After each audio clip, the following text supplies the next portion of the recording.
Behind him, there are no less than 5 Type 9 powerhouses protecting him. Other than that, there's also a demigod. Which one of the 3 royal families do you think can deal with such a force? What? Enz was stunned. No less than 5 Tier 9 powerhouses? Demigod rancor? How is this possible? Enz screamed in disbelief. The royal families of the 3 empires only have 1 demigod protector, and there have never been more than 3 9th-stage powerhouses. Even the 9 great clans and the guardian clans have never produced a demigod protector or more than 3 9th-stage powerhouses. How could he? I don't want to admit it. Gouda waved his hand and interrupted Enz. But that's the truth. Enz was at a loss. Sylph looked at Ensley, who was still in disbelief, and said something that shocked everyone once more. If you insist on his status as the imperial family's fiancé, I can marry him and become his wife. Ignoring the dumbfounded crowd, Wu Yen included, Sylph pulled Wu Yen by the hand and they walked into the Emperor Island. She left behind a sentence that echoed in the air. So, if anything really happens, I will take full responsibility.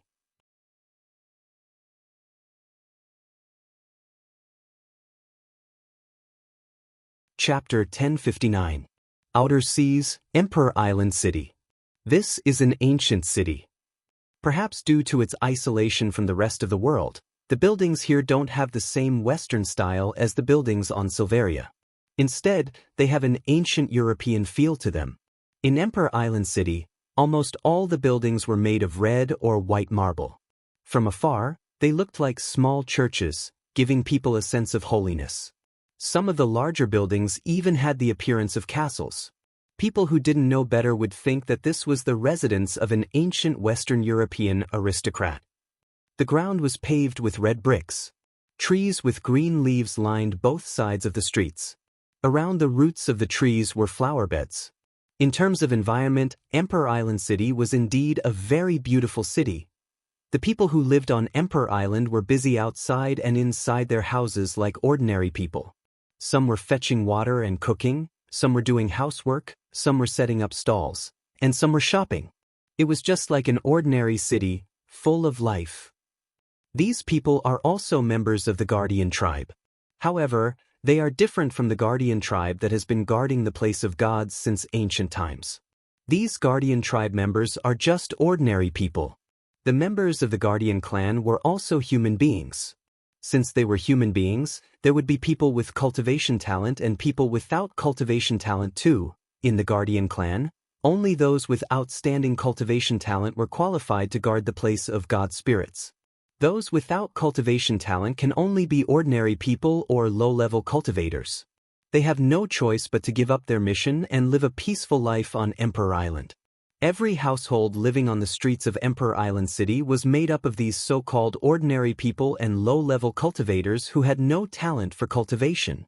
As for the Guardian tribe members who are tasked with guarding the place of gods and Emperor Island, they live in the center of Emperor Island City, below an incomparably huge tree. Walking on the streets of the Emperor Island, Wu Yen listened to Sylph explain the origins of the Guardian clan and the things to take note of. He looked at the giant tree in front of him with a hint of fear in his eyes. He has never seen such a gigantic tree before. Wu Yen is still on the outskirts of Emperor Island City. There's still a long way to go before he reaches the gigantic tree.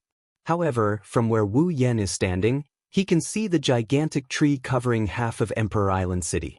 Wu Yen doesn't know how thick the tree trunk is, but judging from the leaves and branches covering the crown of the tree, it should be at least 10 kilometers in radius. Based on this, he can only speculate. The trunk of the gigantic tree must be huge as well. Wu Yen has never seen such a gigantic tree in any other dungeon world, let alone in the Spalier world. It's only natural that he would be shocked by its size. Wu Yen was so shocked by the tree's size that he didn't notice it. Sylph's explanation stopped at an unknown point in time. When Wu Yen noticed that the cold voice has disappeared, he turned around and saw Sylph staring at him with her icy blue eyes. She didn't say a word, she just stared at him with her icy blue eyes. The distance between Sylph and Wu Yen is only about the width of a shoulder. Wu Yen is taller than Sylph by half a head, so he can look down on her from a high vantage point. Looking at her glowing eyes and her breathtakingly beautiful face, feeling the aura of an ice queen, even Wu Yen, who is surrounded by a sea of flowers, couldn't help but feel his heartbeat quicken. Even now, Wu Yen still can't believe what he just saw. The woman in front of him is no less beautiful than any of the girls around him. Her aura is otherworldly as well. She's the Ailu Empire's famous princess who has surpassed many of the girls around him. She's actually his fiancée?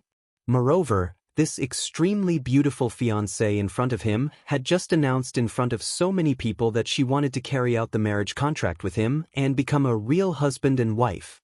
How can Wu Yen believe this to be real? Wu Yen may be very close with the girls around him, he may have done a lot of things with them. However, the only one who is truly engaged to him is Yuki Azurina, who is still in the sword god domain world. Sylph didn't see through Wu Yan's thoughts. When she saw that Wu Yen was in a daze, she spoke with her usual emotionless voice. "Are you listening to me?" Wu Yen shuddered when he heard the cold voice. He snapped out of his daze and quickly spoke. In other words, Enz is actually a member of the Guardian clan that guards the land of gods on this Emperor Island, right? Sylph nodded. Wu Yen got a better idea of the situation on this island. He lamented. No wonder he dares to humiliate the emperors of the three empires. He thinks he's some big shot. The Guardian clan has been protecting the domain of gods for generations. Their contributions are huge. Father and the others can't just casually punish them. Sylph didn't agree with Wu Yen, she didn't disagree with him either. Instead, she gave her opinion. I heard from my father that when he wasn't the emperor of the Ailu Empire, he also came to the Emperor Island. At that time, the Guardian clan also made things difficult for him. Huh? Wu Yen looked at Sylph in shock. Even your imperial father was bullied by the Guardians. Sylph nodded. The other members of the royal family have more or less suffered some difficulties from the Guardian clan. Therefore, even though the Guardian clan has contributed a lot, the members of the royal family of the three great empires do not have a good impression of them. If someone were to find trouble with you, everyone would stand on your side. That's surprising. Wu Yen shook his head with a smile. He glanced at Sylph. Have you been bullied as well? Not yet. Sylph replied. But now that you're here, they will have an excuse to bully me. Wu Yen awkwardly scratched his face and changed the topic. Right. Wu Yen pointed at the tree in front of them. What kind of tree is that? Why is it so big? Sylph lifted her head and looked at the giant tree in front of her. Her eyes rippled with a strange emotion. That's the Guardian Tree. Guardian Tree? Guardian Tree? Sylph nodded with a bit of force. Wu Yen realized that the Guardian Tree isn't an ordinary tree. Sylph glanced at Wu Yen. She used a calm tone to state the facts that Wu Yen can't ignore. That tree was planted by the three gods and they used their divine power to nurture it. Planted by the three gods. Wu Yen slowed down his breathing to listen to Sylph's explanation. It's said that the Guardian Tree itself is a unique treasure. The three gods planted it under the sea and used their divine power to nurture it. The Guardian Tree grew from the bottom of the sea and its roots formed an island. An island? Wu Yen was shocked. Don't tell me that island is the Emperor Island. Yes. Sylph's tone didn't change at all even though she was telling such a shocking story. It was as if she was talking about something insignificant. It didn't feel like she was there at all. The trunk and crown of the Guardian Tree are spectacular, but the most spectacular part is its roots. Not only do they form the Emperor Island, they also extend all the way to the bottom of the sea. Sylph and Wu Yen looked at the Guardian Tree from afar. Sylph's tone of voice finally became a little ethereal. Because this island is formed by the Guardian Tree, its growth was nurtured by the divine power of the three gods. On top of that, it's a treasure. That's why the Guardian Tree is invincible on this island. Invincible? Wu Yen was shocked. The Guardian Tree isn't just a pretty thing. Sylph explained, it's the true guardian of the divine spirit lands. The reason why the royals of the three empires can't enter the divine spirit lands is because of the Guardian Tree. It will prevent outsiders from entering the divine spirit lands. It will also prevent the guardians from leaving the island. I see. Wu Yen took a deep breath and his expression turned serious. Then, is it really invincible? I don't know, Sylph replied. At the very least, no one has ever dared to defy the guardian tree on the Emperor Island. That includes the guardians of the three empires. A long silence followed after that. Wu Yen and Sylph fell silent. After a long time, Wu Yen let out a long sigh and smiled bitterly. Does that mean I can't enter the divine spirit lands? Sylph turned around and looked at Wu Yen for a while.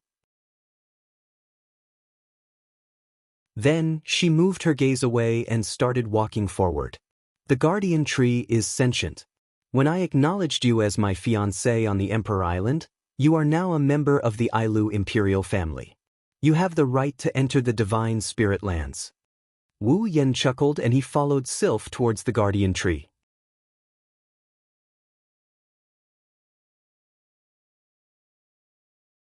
Chapter 1060. The Emperor Island City is mainly divided into two parts. One is the area outside of the guardian tree's canopy. It's about 60% of the city. That's where the commoners and low-level cultivators of the guardian clan live. The other part is the area covered by the guardian tree's canopy. It's about 40% of the city. That's where the guardian clan members who carry out their mission passed down from generation to generation live. They have a certain level of power. With the guardian tree's canopy as the dividing line, the guardian clan built a wall that's as tall as a cliff. It's the real dividing line between the two areas. With this wall as the boundary, outside the wall was the city area, and inside the wall was the real living area of the guardian clan. The guardian clan has a rule that only those who are qualified to carry out missions can enter the area covered by the guardian tree's canopy and live there. Commoners and low-level cultivators who aren't qualified to carry out missions can't enter the area within the wall. It's obvious that the hierarchy within the guardian clan is very strict. Due to this, the difference in status between the guardian clan members is like heaven and earth. In the guardian clan, only those who are qualified to carry out missions can call themselves members of the guardian clan. Commoners and low-level cultivators have the blood of the guardian clan flowing in their veins. No one would treat them as the true members of the guardian clan. Commoners, low-level cultivators, and true members of the guardian clan. This is the composition of the entire Emperor Island City. Even the living area was clearly divided, and the range of activity of ordinary people and low-level cultivators was even restricted. One could imagine how big the difference in status between them and those who were qualified to be called the guardian clan was. Under such circumstances, the dividing line between the two is based on the guardian tree's canopy. It's obvious how high the guardian tree's status is in the hearts of the guardian clan members. Wu Yen learned from Sylph that the guardian clan members believe in the guardian tree. It's their belief. Wu Yen is very surprised by this. One should know. The existence of the guardian divine tree was not only to protect the land of God spirits and the Emperor Island in an orderly manner, but it was also to restrict the people of the guardian clan. Don't let them leave this island. In other words, the guardian clan was unable to leave the Emperor Island. Although there were instructions from the three gods, it was the guardian tree that was actually carrying out the instructions towards the existence that restricted his freedom. The guardian clan actually worshipped the guardian tree as their faith. What was the difference between that and a prisoner worshipping a policeman in prison? The overall strength of the guardian clan is actually not much different from the number one clan in the three great empires. Sylph was leading Wu Yen to the residential area of the guardian tribe through one of the gates. Her tone was cold as usual, but she patiently explained Wu Yan's doubts. The guardian clan is similar to the 9 great clans of the 3 great empires. Each clan has a Tier 9 powerhouse, and this Tier 9 powerhouse is the patriarch of the guardian clan. In terms of overall strength, the guardian clan is only on par with the number 1 clan in the 3 great empires. The reason they are able to rival the 3 great empires is because of the existence of the guardian tree. Sylph lifted her head and looked at the canopy of the guardian tree. Her footsteps didn't stop as she continued to explain. Each of the 3 imperial clans has a demigod guardian deity behind them, while the guardian clan has a guardian tree that's even more powerful than the guardian deities behind the 3 imperial clans. It's also because of the existence of the guardian tree that outsiders' evaluation of the guardian clan has increased significantly. They've surpassed the level of the 9 great clans and are approaching the 3 imperial clans. Therefore, the guardian tribe has always treated the guardian tree as their faith, even if their freedom is restricted by the guardian tree. Oh. Wu Yan and Sylph walked side by side. He raised an eyebrow and looked at the guardian tree with narrowed eyes. In other words, the true reason behind the guardian clan's arrogance is the guardian tree. Sylph remained silent for a moment before she opened her mouth. Even though the divine protector tree is only a tree, at the very least, its existence is extraordinary. For countless years, no one has been able to fight against it on the island. If a true celestial still exists, then the guardian tree would not be a big deal to them. However, for those below the celestial rank, the guardian tree's strength is indeed extraordinary. That is why those who know the truth believe that the guardian tree is invincible against those below the celestial rank. Now that the celestials are no longer around, the guardian tree is truly invincible. Unfortunately, even though the guardian tree is sentient, it does not have the intelligence of a human. It can only stay on Emperor Island. Otherwise, the situation in the Spalier world would have changed. Wu Yan nodded thoughtfully as he listened to Sylph's words. He looked at the guardian tree with the system perception. Guardian tree, level 98. Wu Yan held his breath and smiled bitterly. Level 98? It is indeed invincible against those below the celestial rank. I wonder who is stronger between Yukari and the guardian tree. Wu Yan had the urge to enter Yukari's ruby mode and fight it out with the guardian tree. Suddenly, Wu Yan's eyes narrowed. He grabbed Sylph's hand and stopped moving. Sylph flinched. She looked at Wu Yan. What's wrong? Wu Yan didn't answer. Instead, he looked ahead. Sylph followed his line of sight and she frowned when she saw the scene in front of her. Up ahead, not far away, the passageway that was supposed to be empty was now filled with people. They are lined up side by side on both sides of the passage. They look like soldiers with their chests puffed out. People who don't know better would think that they are workers checking for contraband. However, Wu Yan and Sylph didn't think so. That's because the 2 rows of people are glaring at the 2 of them with hostility. To be more precise, they are glaring at Wu Yan. At the end of the 2 lines, there was another figure standing in the middle. He was looking at them with provocation and resentment. His face was full of viciousness. It's Ensi. When he saw Wu Yan and Sylph, Ensi's lips curled into a disgusting grin. He waved his hand and everyone in the 2 rows of people released their combat aura. Their combat aura gathered together and blew towards them like a miasma. Sylph felt a chill on her skin. She held her breath and an indescribable sense of heaviness rose from her chest.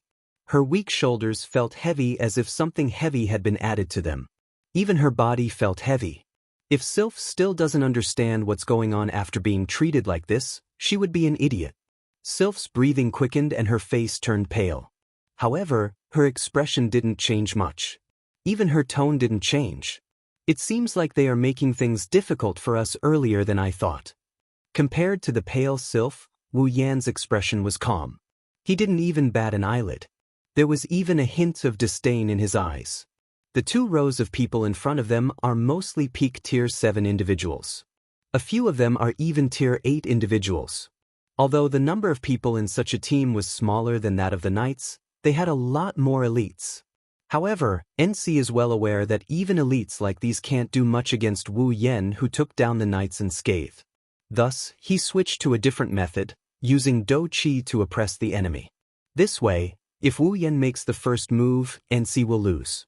If it's a competition of combat aura, who can win against dozens of elites? It had to be said that Enzi's wishful thinking was indeed brilliant. Unfortunately, his opponent is Wu Yan. Pressure?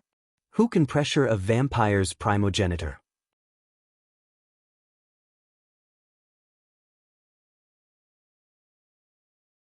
Chapter 1061. In a space invisible to the naked eye, the surging combat aura is like a gravitational force. It blew towards the front of the 2 rows of troops. The do-chi undulations on the bodies of the dozens of elites continued to rise and intensify. The eyes of the elites were filled with a mocking expression. Looking at the 2 people in front of them, it was as if they had already seen the scene of them vomiting blood and falling to the ground. Their faces were filled with excitement, and the degree of burning of their do-chi couldn't help but become more intense.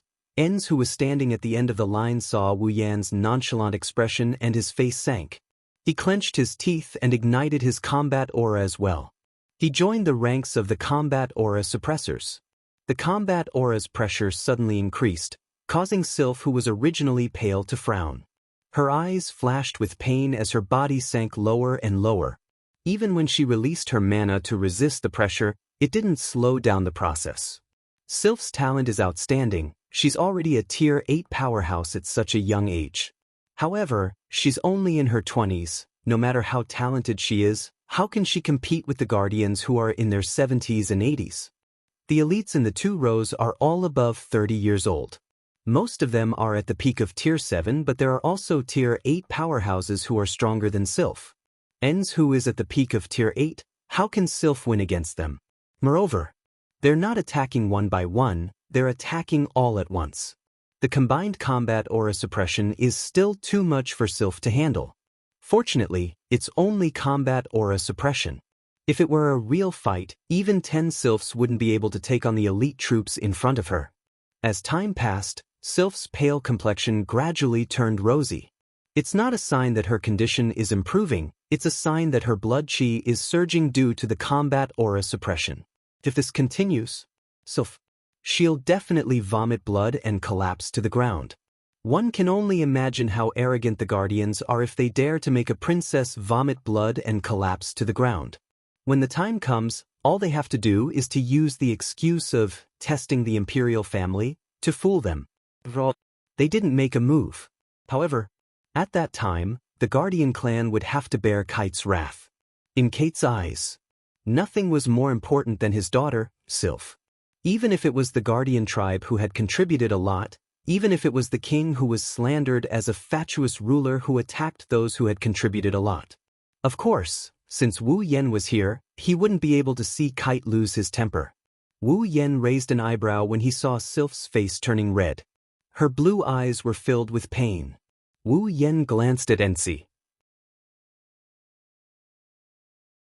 Buzz, violent magic power comparable to the boundless ocean suddenly erupted, and like the raging waves in a storm, it violently rushed over. Wu Yan lifted his foot and stomped hard on the ground. With a soft bang, the shockwave-like white mist abruptly burst out from where Wu Yan's foot landed and instantly spread out in all directions. The temperature dropped to freezing point all of a sudden. Kacha kacha kacha. Wherever the ice-cold white fog passed through, the ground would be frozen into ice in an instant amidst a wave of cracking sounds. Moreover, the ice would swiftly spread in all directions. The do-chi that had gathered together and burned on the bodies of the elite troops was actually covered by the white fog under the ice-cold air and formed into ice. What?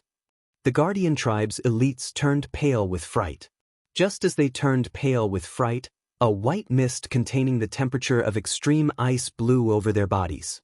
The Guardian clan's elites didn't even have time to react. Amidst their terrified screams, they were all frozen into ice sculptures. Impossible. Enz couldn't believe it, but he didn't have much time to react. The frenzied sea of cold energy was getting closer and closer to him, and he finally realized that now wasn't the time to be in disbelief. Enz quickly drew his knight's sword, channeled his combat energy, and executed a battle technique. He slashed at the white mist with all his might. Ping! The slash that was flickering with the radiance of do-chi fiercely collided with the incoming white fog. The white fog was sliced apart from the middle, creating an empty space. Huff! The white mist that was cut in half brushed past Enz's body without slowing down. Enz only felt a bone-piercing cold current sweeping past him. When he regained his senses, everything in front of him was covered in ice, and even the sweat on his forehead had condensed into ice beads.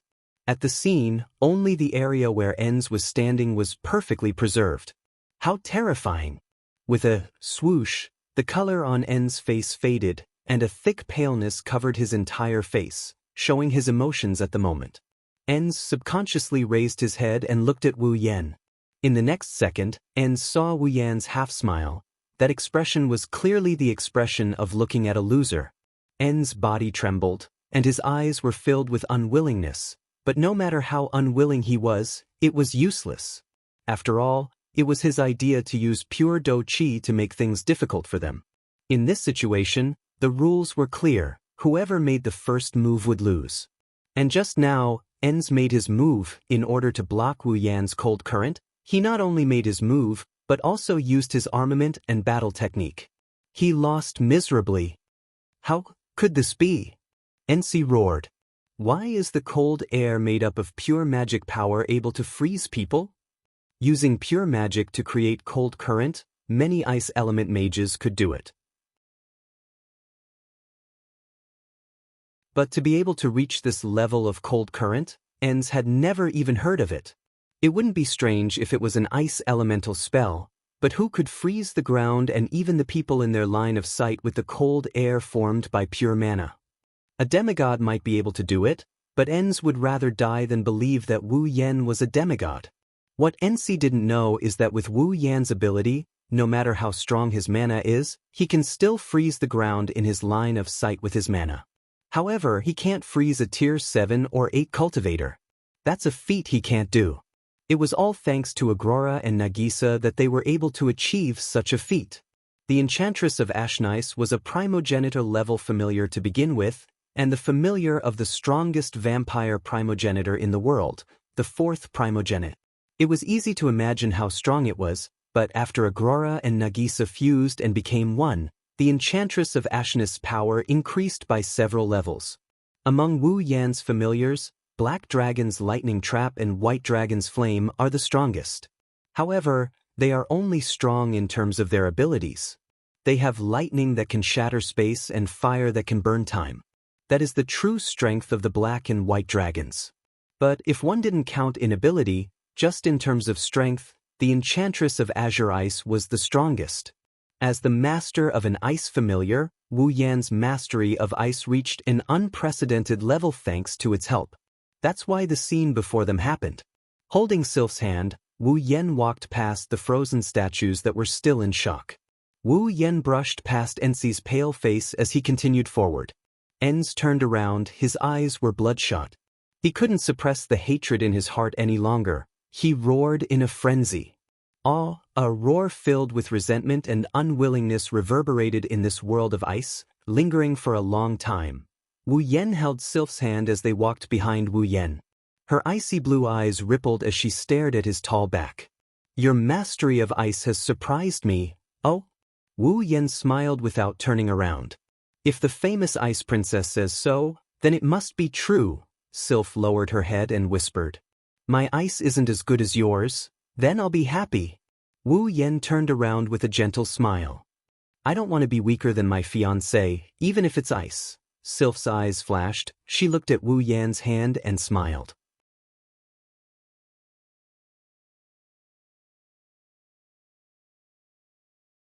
Chapter 1062. Emperor Island City. As night gradually descended upon Emperor Island City, the entire city was in an uproar. The reason was simple. News of the conflict between Wu Yan and the Guardian clan had spread like wildfire. In less than a day, the Guardian clan's Knight Squad and an elite squad were defeated by the fiancé of an imperial princess. The news of them being hung up and frozen into ice sculptures spread like wildfire, including the imperial family of the 3 empires. Some were happy when they heard the news while others were sad. Needless to say, the imperial family of the 3 empires were the happiest. Not only were the direct descendants of the 3 empires on the Emperor Island, there were also the collateral descendants of the imperial family.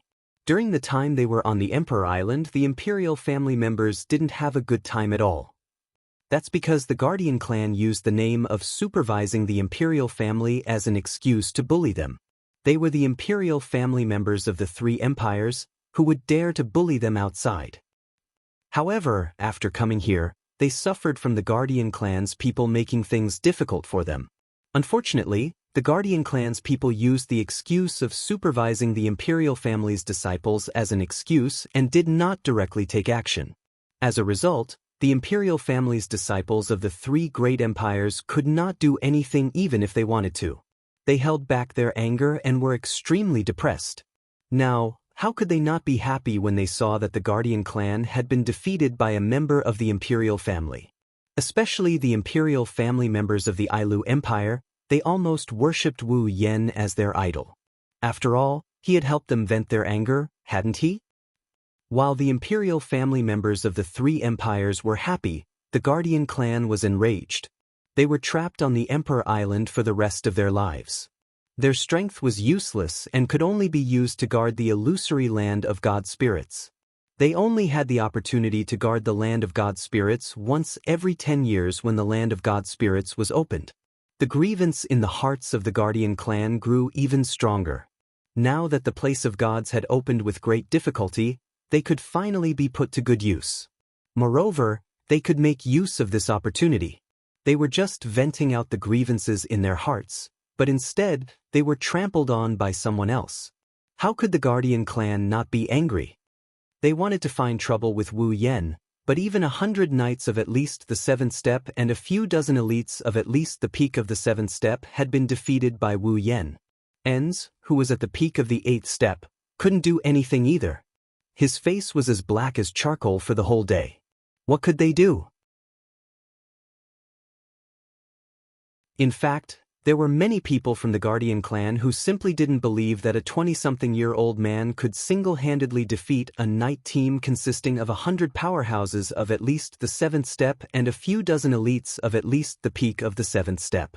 However, the knights were still hanging outside the city, and the elite team was still in the shape of an ice sculpture.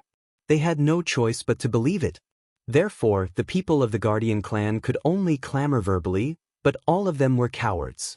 They could only wait for the truly powerful guardians to make trouble for them. When that time came, they would definitely not mind adding insult to injury. All of a sudden, the entire Emperor Island became lively. At night, the bright moon hung in the pitch-black night sky. The cold moonlight poured down from the sky, illuminating the surface of the sea and making it shine brightly. Under the Guardian Tree, in the Guardian clan's resting area, there is an area reserved for the three empires' royalty to live in during the opening of the domain of gods. In the depths of the Ailu Empire's royalty's living area, inside a building, Wu Yan sat cross-legged on a bed with his eyes closed. The flow of mana kept surging, and every time it surged, the flow of mana would strengthen a bit. Mana flowed in and out of Wu Yan's body like smoke. As time passed, it slowly grew stronger and flowed into Wu Yan's body, becoming a part of the endless sea of mana inside him. This scene lasted for nearly 3 hours before Wu Yan slowly opened his eyes. The mana on the surface of his body retracted back into his body and calmed down. Wu Yan exhaled after feeling the mana in his body replenish a bit. A satisfied expression appeared on his face. Wu Yan's mana is superior due to his primogenitor bloodline and the best mana cultivation method. No one can compare to him in terms of quantity and quality. However, Wu Yan isn't satisfied with the current situation. There are a lot of tactics in the 103,000 grimoires. Some of them require an insane amount of mana to cast. Wu Yan's mana is strong, but he can't use those tactics as if they were breathing. He will run out sooner or later. Therefore, only by constantly improving and improving would there be a day when he would be able to use all of the techniques in the 103,000 books of Demon Dao at his fingertips. When that time comes, Wu Yan will be considered a true powerhouse. Even if he doesn't use the spells in the 103,000 grimoires, Wu Yan still has familiars in his body. Vassal beasts were the amalgamation of mana. Vassal beasts were the embodiment of mana itself. High-level vampires were stronger than low-level vampires because their bloodline was higher. They could store more mana than low-level vampires. Naturally, vassal beasts made of mana would be stronger than low-level vampires. In other words, the growth of the host's mana is the growth of the familiars themselves. Otherwise, how can familiars accompany their host for eternity if they can't grow? Therefore, Wu Yen has to cultivate his mana every day for the sake of his familiar's growth. This way, Anubis, Natsuki, Kanon, Nagisa, and Agurola will all be able to grow stronger. Cultivating more magic power is always beneficial. Wu Yen concluded. He wanted to continue cultivating, but he paused. He looked at the door with a smile on his face. "Since you're here, come in," Wu Yan's voice reverberated in the room. After he finished speaking, there was a period of silence. However, not long after, the door was quietly opened. Soon after, an ice-blue figure walked in. Looking at the beautiful girl who is walking towards him, Wu Yen nodded his head in amazement. He couldn't help but exclaim as he looked at the girl who is walking towards him slowly. As expected of an imperial princess, "You're beautiful." Sylph's footsteps paused for a moment. Her eyes flickered for a moment, but she quickly recovered as if she didn't hear anything. She walked up to Wu Yen and stared at Wu Yen with her icy blue eyes. She didn't say anything, she just stared at him. Wu Yen scratched his face awkwardly. He had no choice but to speak up to hide his awkwardness. "It's late, you're still awake?" Sylph nodded. Her lips moved, but she didn't say anything. Wu Yen couldn't help but chuckle at the way she looked like she wanted to say something. "Well, anyway, you're looking for me, right?" Wu Yen shifted his body to make room for Sylph. "Why don't you sit down first?" Sylph hesitated for a moment when she saw Wu Yen making room for her. She walked over and sat down next to Wu Yen. She turned around and looked at him. "Lana came to see me earlier," Wu Yen blinked. "Did she push you down? Is that why she came to see me?" Sylph's expression turned cold. She raised her hand and icy blue mana surged from it. Wu Yen quickly raised his hands in surrender. "It's just a joke." "A joke? Don't joke about this in the future." Sylph frowned. She sounded a little unhappy. "I don't really like that child's fetish." Wu Yen almost laughed out loud when he heard Sylph. He can't guarantee that Sylph won't attack him next time. He coughed dryly and he tried to look serious. "So, you came to see me because Lana caused you trouble? You want me to tie her up again?" Sylph glanced at Wu Yen and shook her head. Wu Yan's joke immediately disappeared. "Rena told me that you've seen the projection of God Ailu and that disaster." Wu Yan's smile faded. He rubbed his face as if he had a headache when he met Sylph's gaze. "That girl, she's such a blabbermouth, so it's true." Sylph stared at Wu Yen with a serious expression. "Can you tell me more about it?"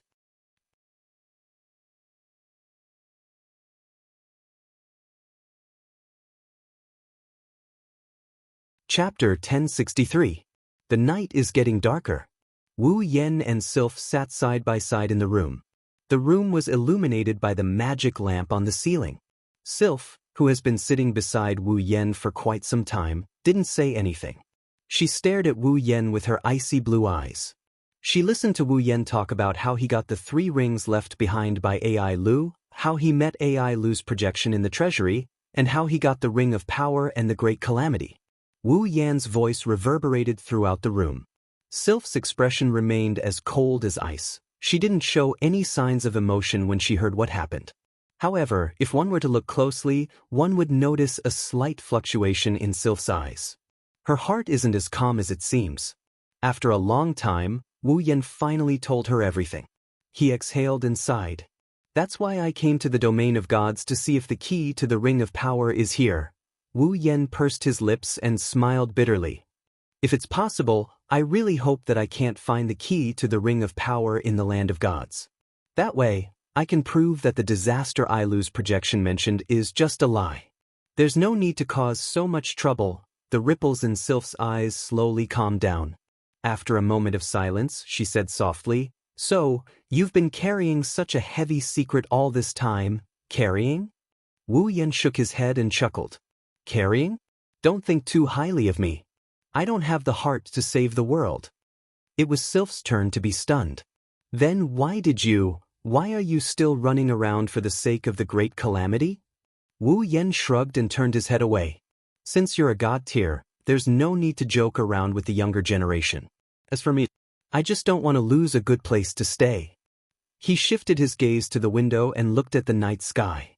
At this moment, Wu Yan's tone sounded a bit dreamy. I know. It should be us. There's a reason for us to stay in this world. Sylph didn't know what Wu Yan was talking about, but she didn't ask him about it. She remained silent. Wu Yan can tell her about Ailu's projection, the Ring of Power, and the Great Calamity. Yet Wu Yan is hiding some secrets from her. Either these secrets are extremely important or they must be kept a secret from her. If Wu Yan doesn't want to talk about it, there's no point in asking. One has to admit that under Sylph's cold exterior, there's a very delicate heart. After digesting the information, Sylph lifted her chin and looked out of the window. I'm afraid it won't be easy for you to enter the domain of gods. I know. Wu Yan nodded without any surprise. Even if the 3 imperial families don't mind, the Guardian clan won't let me get the chance to enter the land of gods without doing anything. That's not all. Sylph closed her eyes, concealing the emotions in them. Your identity has always been the fiancé of an empire's princess. Although you're qualified to enter the land of gods, you don't really have the blood of the royal family of the 3 empires. Many people will suspect that you have ulterior motives and want to use the marriage with the royal family to get a chance to enter the land of gods.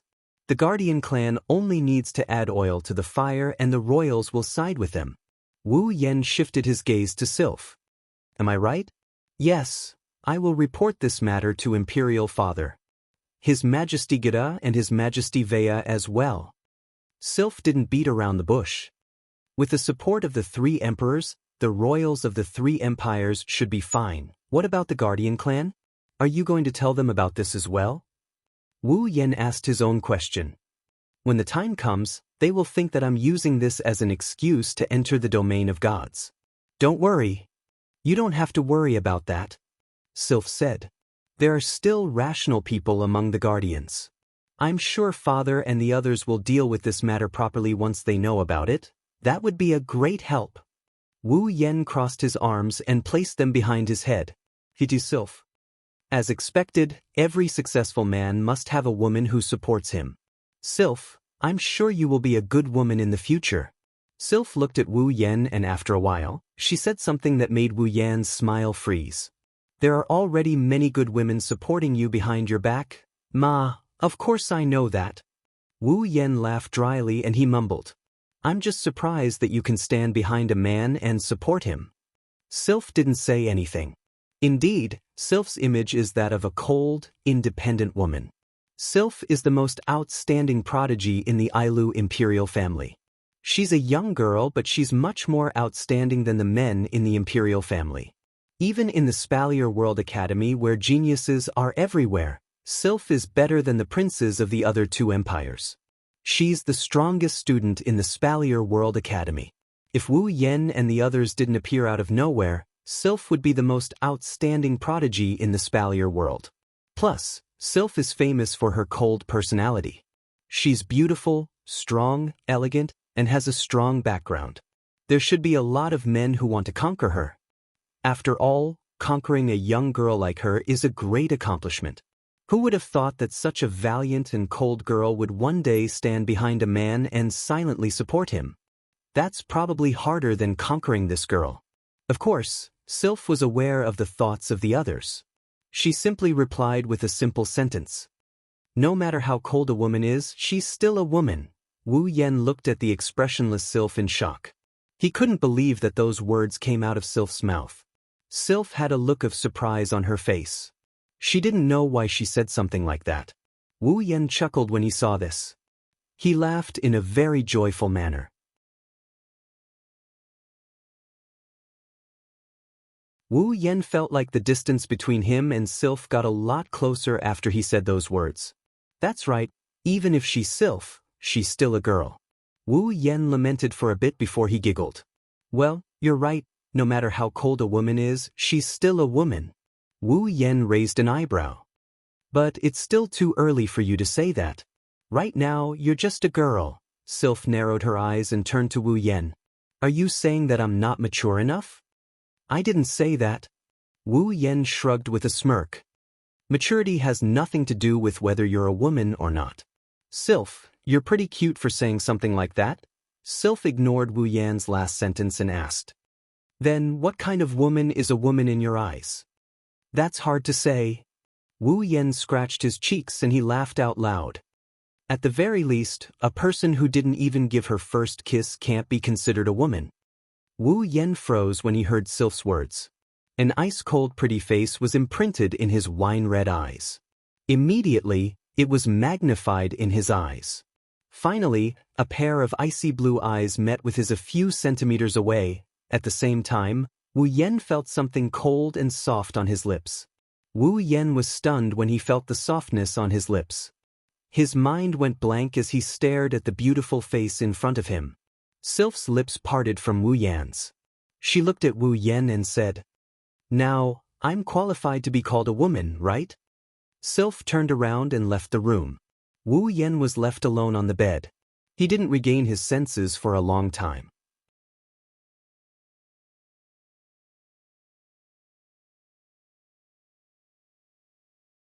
Chapter 1064. For the next few days, Wu Yan stayed in his room to cultivate. He didn't leave his room at all. The scenery of Emperor Island was indeed beautiful.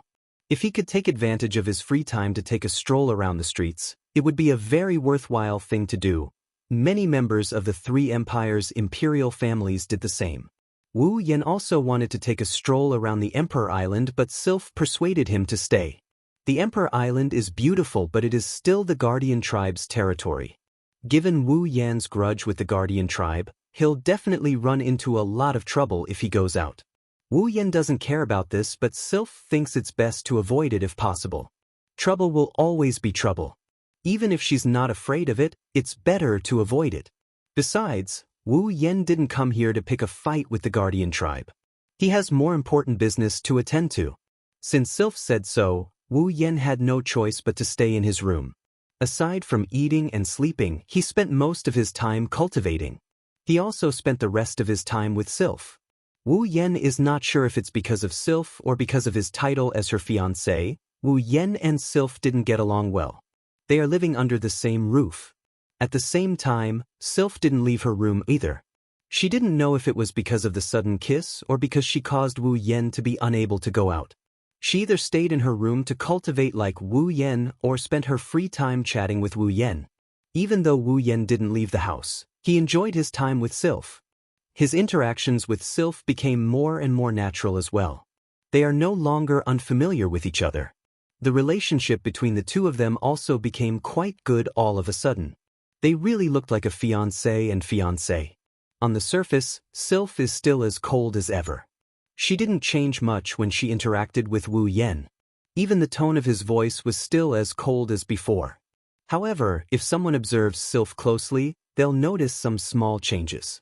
For example, when Wu Yan is around, Sylph's gaze would often fall on him. Another example is when Wu Yan is around. Sylph would usually stand beside him. Their distance from each other has increased to shoulder to shoulder. These changes are subtle and subtle. If it's someone else, these changes would be considered friendly. However, if it's Sylph, it's a different story. Everyone who was familiar with Sylph knew that she had never experienced such a change before. Now that she has changed Wu Yan's position in her heart. Special. This made Kite and Rena very unhappy. One of them had a daughter complex and treated Sylph like the treasure of his life. He didn't even have the heart to speak loudly to her. The other was a lesbian who wanted nothing more than to take Sylph for herself. She would stick to Sylph every day and never leave her side for the rest of her life. With such a strong bond, the ones who knew Sylph the best were Kate and Rena. Naturally, they noticed the subtle changes in Sylph's demeanor. How could the two of them, who treated Sylph as the love of their lives, be happy about it?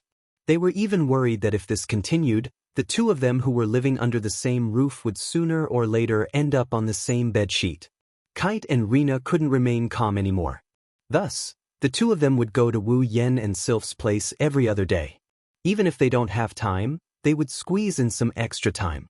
Whenever Wu Yan and Sylph are talking, the two of them would yell at them in an attempt to interrupt the nurturing of their relationship. This is especially true for Lana. She did everything she could to ruin Wu Yan's image in Sylph's mind. She even sacrificed her body for him.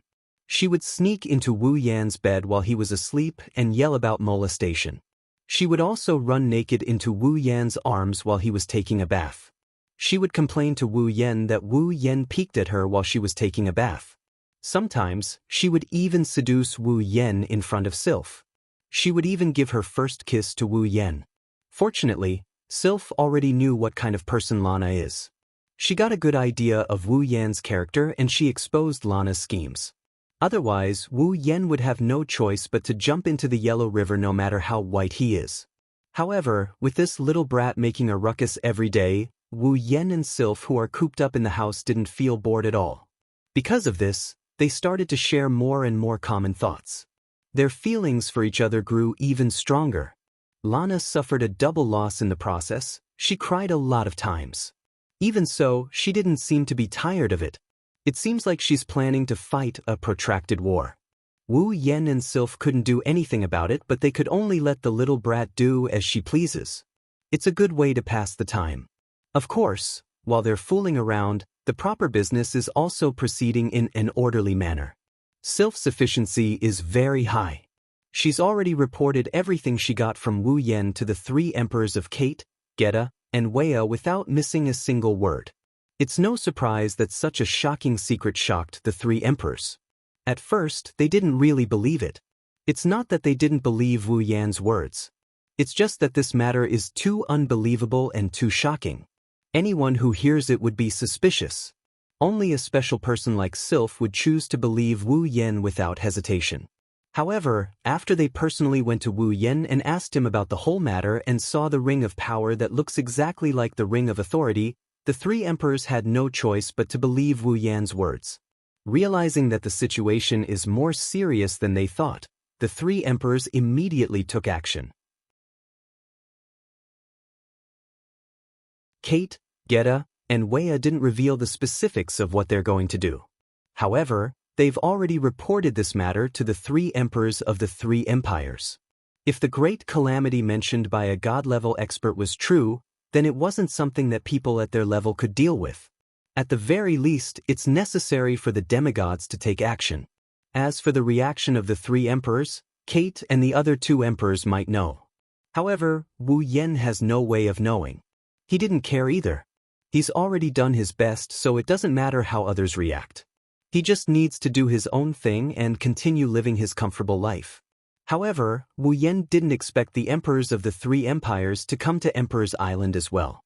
According to Sylph, the emperors of the three empires also want to enter the domain of gods in search of opportunities to improve themselves. Even demigods want to enter the domain of gods in search of opportunities to become stronger. Wu Yan felt that his evaluation of the domain of gods was still too low. At the same time, he's also filled with curiosity. He's curious about how mystical the domain of gods is. Even demigods are willing to enter it. Originally, Wu Yan came to the domain of gods to look for the key to open the ring of power. Now, he's looking forward to the domain of gods. Just like that, Wu Yan and Sylph stayed in the house for an entire week. There are only 3 days left until the domain of gods opens. At night, the hustle and bustle of the day calmed down. The lights in the Emperor's Island dimmed as well. Most of the houses have turned off their lights. Not long after, the sound of faint breathing could be heard. It was a peaceful night. Faint moonlight shone down from the sky. Under the guardian tree, the residences of the three emperors were exceptionally quiet. It's obvious that many people have entered a state of slumber. Sitting on the bed, Wu Yan ended his training and stretched his back. Just as he was about to lie down on the bed, his body stopped abruptly. His wine-red eyes flashed with a glint of light. Wu Yan looked out the window and smirked. He disappeared in a flash.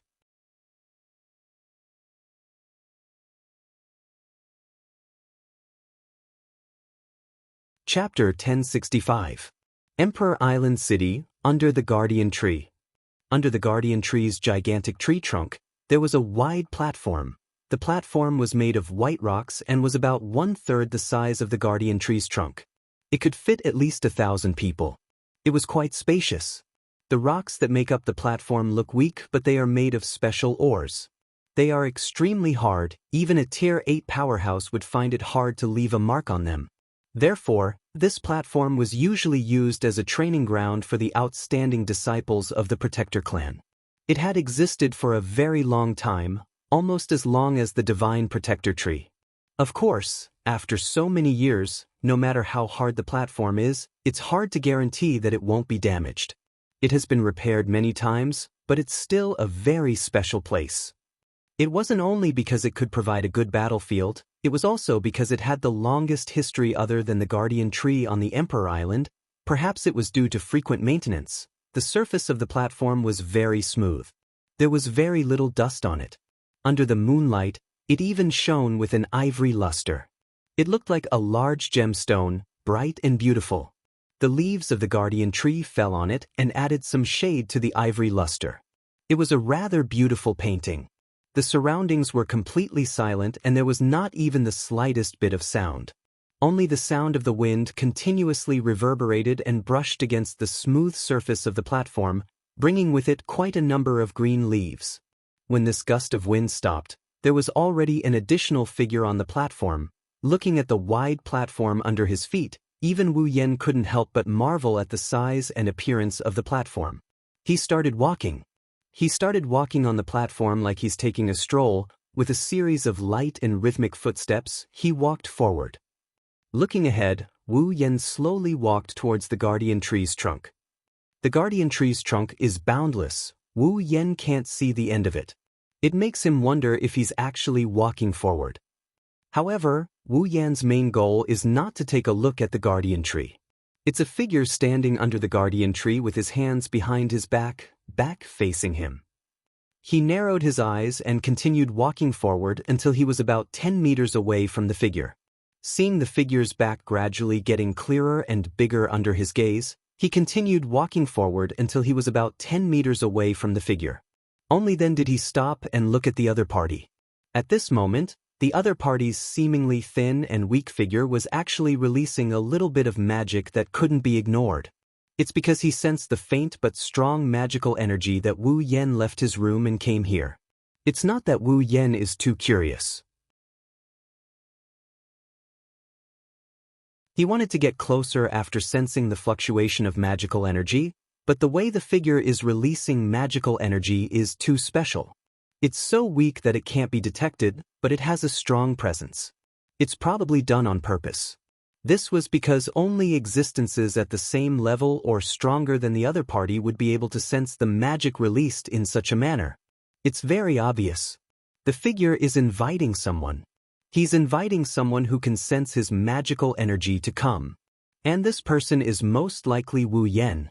Looking at her back, Wu Yan's eyes flashed with the light of the system's perception. Until level 88. It's really a Tier 9 powerhouse. And it's a Tier 9 powerhouse who's at level 88. Deactivating the system perception, Wu Yan has a vague idea of the other party's identity. On Emperor Island, other than the emperors of the 3 empires, there's only one other person who has the strength of a Tier 9 powerhouse. The Guardian Tribe's patriarch.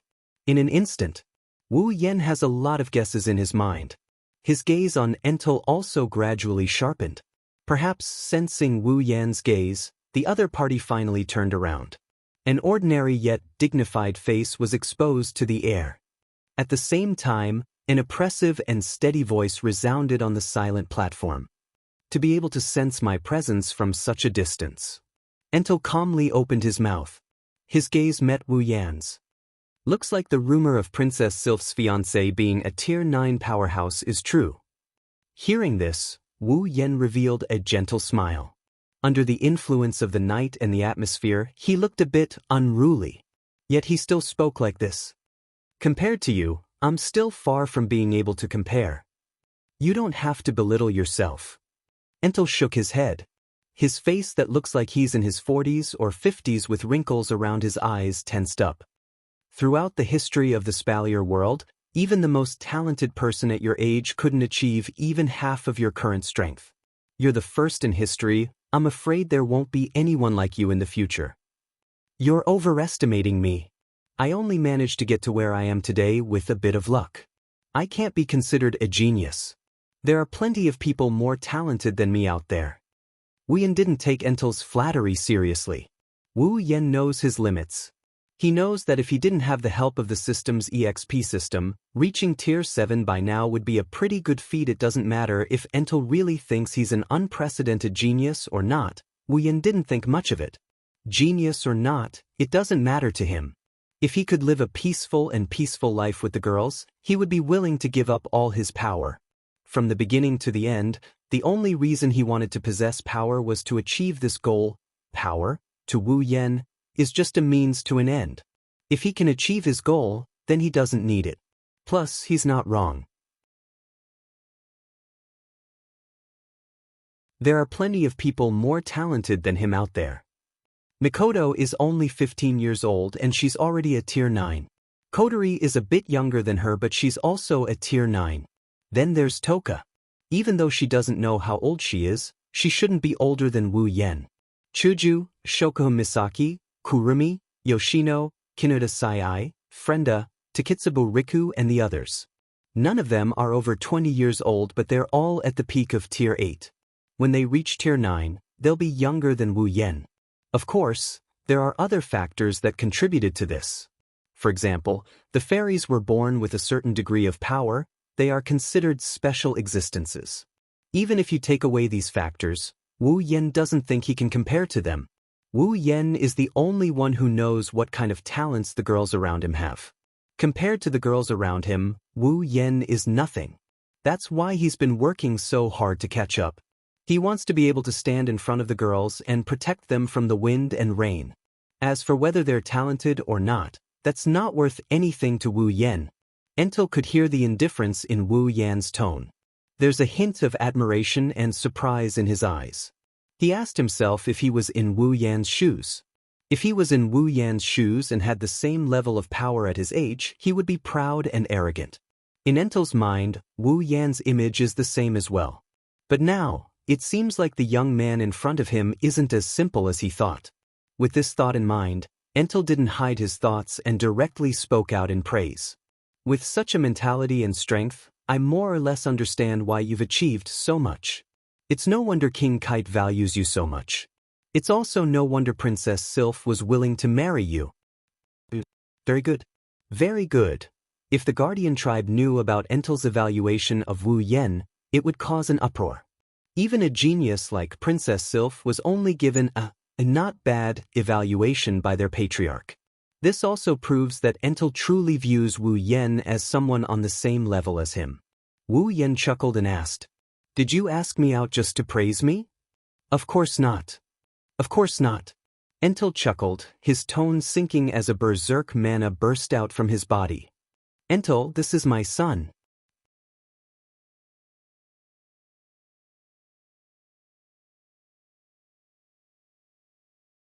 Chapter 1066. Entel, this is my son. The surging flow of magic power was accompanied by a thunderous sound, and it was like a wave of air that rippled through the space. Wu Yan, who did not expect Entel to suddenly launch an attack, also opened his eyes wide. However, this did not hinder Wu Yan from understanding Entel's words. In addition to the fact that Entel was releasing his magic power without holding back, which was far more ferocious than that of an ordinary powerhouse of the 9th step, Wu Yan sneered. His wine-red pupils suddenly shrunk and expanded, turning into a rich gold color. At the same time, although not as ferocious as Entel's, a scorching magic power surged out from Wu Yan's body. Like a wave hitting a reef, it fiercely collided with Entel's magic power. Boom! A low rumbling sound reverberated. The sound wave turned into a wave of air, sweeping out in all directions. On the platform, all the leaves and dust were blown away. The center of the magic power collision was like the core of a typhoon, bringing with it a violent storm, soaring into the sky. The two collided. They actually achieved a balance. Entel could not help but be astonished.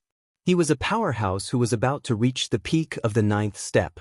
In a contest of magic power, he actually managed to achieve a balance with a young man who had just reached the 9th step, who was not even half his age. Could it be that this kid was actually hiding something? Entel, who was thinking this, quickly discovered the reason why Entel was able to achieve a balance with his magic power. It was because Entel's magic power was too terrifying. It was so terrifying that it was able to even out the gap of almost an entire step. Of course, this is only a draw in terms of magic power, it's not a draw in terms of strength. However, if Entel wants to rely on magic power to suppress Wu Yan, that's not going to happen. However, Entel did not feel happy at all after coming to this conclusion. At the 9th step, the gap between each step was extremely large. To put it bluntly, Entel's strength was close to the peak of the 9th step. At the very least, he could defeat 5 powerhouses who had just reached the 9th step like Wu Yan without suffering any injuries. But now, however, he had been evened out by his opponent in terms of magic power. Although it was just a simple competition of magic power, it was enough to prove that Wu Yan had strength that surpassed his own level. That terrifying demonic power. If it was used in a battle with an expert of the same level. In that case, he would win. It was only a matter of time. Unless the other party also has an outstanding ability. The corner of Entel's mouth curled up as he gazed at the endless waves of powerful magical energy. Very strong magic power, but it's a pity. In other words, magic power. As soon as he finished speaking, a blue magic array suddenly flashed under Entel's feet and started spinning. Buzz. Entel stretched out his hand and with a flip of his hand, the mana surging around him immediately flowed over and condensed into a surging ball of mana that rapidly vibrated. An extremely terrifying fluctuation of mana quickly revolved around the ball of mana. The surrounding space was actually slightly distorted by the rotation of the ball of mana. Anyone with a discerning eye could see that the ball of mana in Entel's hand was an extremely powerful magic. Wu Yan could clearly sense the violent ball of mana, causing his expression to become serious. He clenched his hand and a surge of mana surged out and gradually condensed into a whirlpool of mana, violently fluctuating. The whirlpool of mana frantically revolved, bringing with it a sharp, whistling sound. The originally colorless whirlpool of mana also turned into a fiery color as it revolved. Along with the surge of mana in Wu Yan's body, the whirlpool continued to revolve. As it revolved, the fiery glow within the whirlpool also gradually became denser. At a certain moment, the whirlpool of mana came to an abrupt stop. At this moment, the whirlpool of mana was fiery red like the mouth of a volcano, looking quite dazzling. However, if one were to view it as a scenery, one would definitely die an ugly death. He raised his head and looked at Entel. The ball of light in Entel's palm was also rotating at an extreme speed. It emitted a blinding light that resembled a miniature sun. It was so dazzling that it hurt to look at it. Very good. Entel's eyes lightly shifted to the small sun-like ball of light in his hand. A moment later, he suddenly raised his head and a cold smile appeared on his face. With a raise of his hand, the small sun-like ball of light shot out and directly flew towards Wu Yan. Like a beam of light, the dazzling little sun cut through space and fell from the sky, bringing with it a terrifying amount of mana that caused one's hair to stand on end as it smashed down without any explanation. With such power, one can be sure that if it hit someone, even a rank 9 powerhouse, if not dead, would definitely be seriously injured. Wu Yan didn't know if Entel was holding back or not, but his attack was definitely enough to threaten him. Seeing the small sun-like ball of light coming towards him, Wu Yan's mana surged wildly. Pang! Above his head, the fiery red whirlpool of mana exploded with a muffled sound, following which it began to revolve again. Soon after, a giant arm that was over 10 meters in size reached out from the hole. The gigantic arm was entirely fiery red. It extended out of the volcano-like mana vortex as if it was the arm of a titan that had broken out of the ground and awakened from eternal hibernation. Vaguely, the volcano-like vortex even carried faint beast-like roars, and its momentum was extremely frightening. Titan's hand awakened. Wu Yan's dreamy voice slowly came out from his mouth, revealing the essence of the spell that Wu Yan used. It was the famous spell of the model mythical Titan giant's attack. What spell is that? Entel furrowed his brows and muttered to himself. Could it be that while the Guardians were defending the Emperor Island, the outside world created a new type of spell? Entel glanced at the fiery red arm, the frown between his brows loosened. No matter what, let me see. As if responding to Entel's words, the sun-like ball of light sped up a bit. Wu Yan took a deep breath and waved his hand. The Titan's hand awakened instantly became like Wu Yan's arm. At the same time Wu Yan waved his hand, the Titan's hand awakened shot out with the exact same motion as him. Two extremely terrifying attacks streaked through the air like lightning. Finally, under the watchful eyes of their masters, they fiercely collided. In an instant, a terrifying roar and shockwave rippled out like the raging waves of the sea. On the wide platform, huge waves were set off. For a split second, the world quieted down at the moment of the collision. Then it abruptly shook. The surging magic power and the shockwaves formed by the collision were mixed together, and as they rolled, they swept out. The platform that even a Tier 8 combatant would find hard to leave a mark on was swept up by the shockwave. The shockwave even blew off a lot of leaves from the guardian tree's canopy. The shockwave swept out violently, the wind and waves wreaked havoc, kacha-kacha, sounds echoed on the platform. The ground also trembled slightly, even the branches on the guardian tree's canopy shook. All the sounds mixed together and soared into the sky, like a deafening thunder in the middle of the night. The sound was deafening.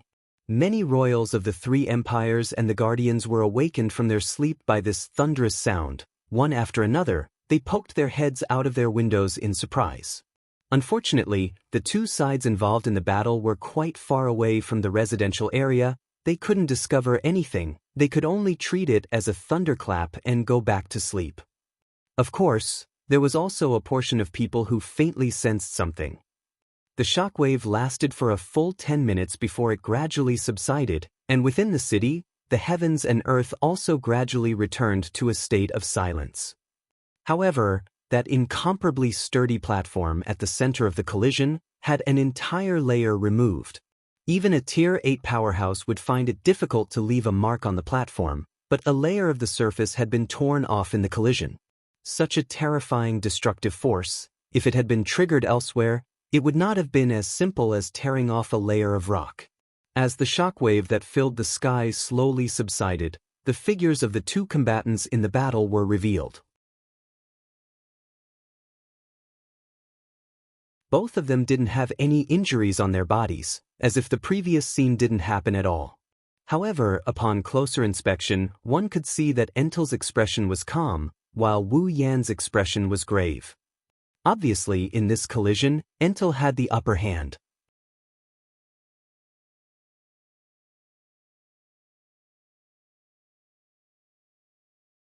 Chapter 1067. The surroundings are silent. The two people who had just engaged in a terrifying collision stood facing each other from afar, but they did not speak for a long time. Wu Yan turned silent as he stared at Entel. In the exchange just now, Entel was indeed more skillful. Although the two of them didn't seem to have suffered any injuries, the two of them knew better than anyone else what had happened at the moment of collision. The clash between Entel's sunset and Wu Yan's resuscitated Titan's hand seemed to be in a stalemate at first. But in the end, the setting sun gradually overpowered the resurgent Titan's hand. Under the impact of setting sun, the palm part of resuscitated Titan's hand was first crushed, then the wrist part started to crack. Entel's setting sun also slowly penetrated resuscitated Titan's hand and slowly disintegrated it. Wu Yan saw this clearly. He immediately disrupted the mana within the resuscitated Titan's hand. He detonated the resuscitated Titan's hand along with the sunset that penetrated it. Then, the resuscitated Titan's hand dissipated along with Entel's sunset. If this continues, the resuscitated Titan's hand will be penetrated and sunset will crash down on Wu Yan.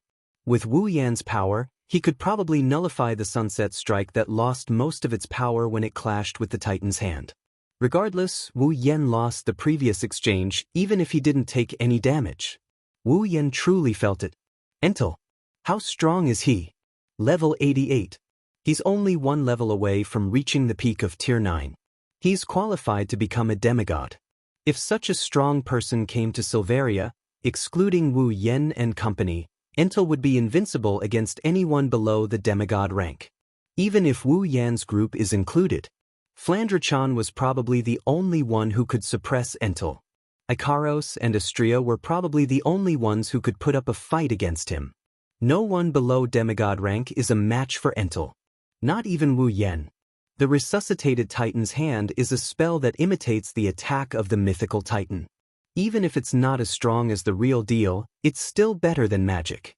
At least, it's stronger than the Spalier world's magic. Entel can still rely on the Spalier world's magic to defeat a spell that imitates the mythical titan's hand. That's because he's stronger than Wu Yen. Much stronger. Wu Yen asked himself. If he doesn't use a spell that's a few levels higher than the Resuscitated Titan's Hand, he won't be able to defeat Entel. However, the conditions for that level of skill were extremely harsh. Just the time required was a huge problem. That's enough time for Entel to torture him several times over. Of course, that's if Wu Yen doesn't activate Ruby Mode or summon his familiars.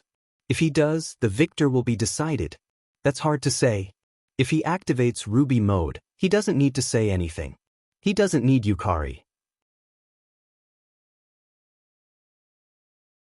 As long as he uses Flandre-chan's Ruby Mode, Wu Yen is confident he can defeat Entel in less than 5 minutes. Looks like if he wants to defeat Entel, he either has to activate Ruby Mode or summon his familiars. That's the only way. Wu Yen loosened his tense expression. His golden pupils turned around and he raised an arm. When Wu Yen was about to summon his familiar, Entel spoke. That attack just now. If you don't have the strength of a Tier 9 intermediate, you won't be able to block it. Entel sighed as he looked at Wu Yen. You're only at rank 9, yet you're able to unleash an attack comparable to an intermediate rank 9. You're strong, much stronger than I expected. No wonder my useless son was defeated by you. Wu Yen stopped what he was doing and he frowned. What does he mean by that? Right at this moment, a loud laughter reverberated in the space between the two of them. Entel, are you satisfied now? Several figures flew over from afar and landed beside Wu Yen and Entel in a blink of an eye. They're the 3 emperors, Carter, Geda, and Weia. Wu Yen was surprised to see the 3 emperors here. Entel, on the other hand, didn't seem surprised at all. He even smiled for the first time since the start of the match. There's nothing to be happy about. All I can say is that I'm getting old and can't compare to the younger generation. Hey, you're only a few years older than us. Carter scolded. If even you admit you're old, what should we do? I don't think I'm old at all. Geda snorted and crossed his arms. I'll get stronger sooner or later. I won't let this kid catch up so easily. Geda, didn't you hear what Entel said? Weia mocked Geda. This kid might have just reached rank 9, but his strength is comparable to an intermediate rank 9. You, on the other hand, have just reached intermediate rank 9s.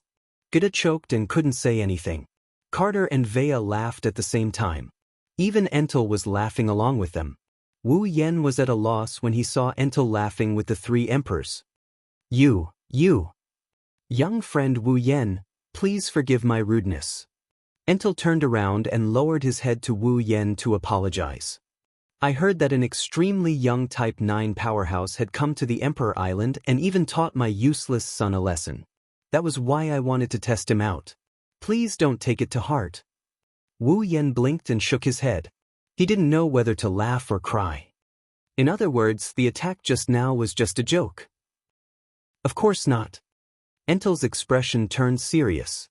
Although it was a test, I did use most of my strength. My evaluation of you is also completely true. There is not the slightest bit of deception. If I didn't use strength comparable to an intermediate rank 9, wouldn't it have been dangerous? At that time, it's time for us to show up. Weia patted Wu Yan's shoulder and said. Carter also laughed. We've been here since the beginning. With the 3 of us here, even if Entel is stronger than any of us, you won't be able to do anything. Wu Yen scratched his cheeks. He tilted his head and he looked at Entel with uncertainty. So you're not going to avenge your son? Since you want to bully others, you should be prepared to be bullied. Entel shook his head and sighed. The Guardian clan has been confined to the Emperor Island for a very long time. They can't leave the island for the rest of their lives. It's unavoidable that their mentality is twisted. We can only wait until they come to terms with it. Little friend Wu Yen, I hope you don't blame them. I didn't do anything at all. Wu Yen quickly clarified. They're the ones who have been causing trouble for me. That's why I'm here to apologize. Entel sighed. Although I could forcefully stop them, if I were to do so when the backlash starts, it would only make them even worse. There's nothing I can do about it. A great man doesn't hold a grudge against a petty person. This is what they mean. Carter helplessly revealed a fact that stunned Wu Yen. When the three of us first came to the Emperor Island, Entel also made things difficult for us. Didn't we bury the hatchet? There are always times when one is young and frivolous. Entel couldn't help but feel awkward when Carter brought up the past. He looked at Wu Yen and changed the topic. I hope you won't lower yourself to their level. What if they bully me? Wu Yen was dissatisfied. Am I supposed to let them do whatever they want? Entel means that you can teach them a lesson, but you have to be merciful. Weia explained. Wu Yen raised an eyebrow and smiled. That's not a problem. When the time comes, I'll teach them an unforgettable lesson. Entel, Carter, Weia, and Weia looked at each other and shook their heads. Thank you, young friend, Entel said with a smile. If that's the case, I have to do something. I already know why you came to the Emperor Island. When the time comes, you'll definitely have a place in the domain of gods. Wu Yen nodded in satisfaction.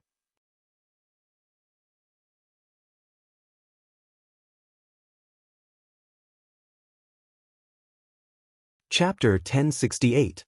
In just a blink of an eye, 3 days had passed.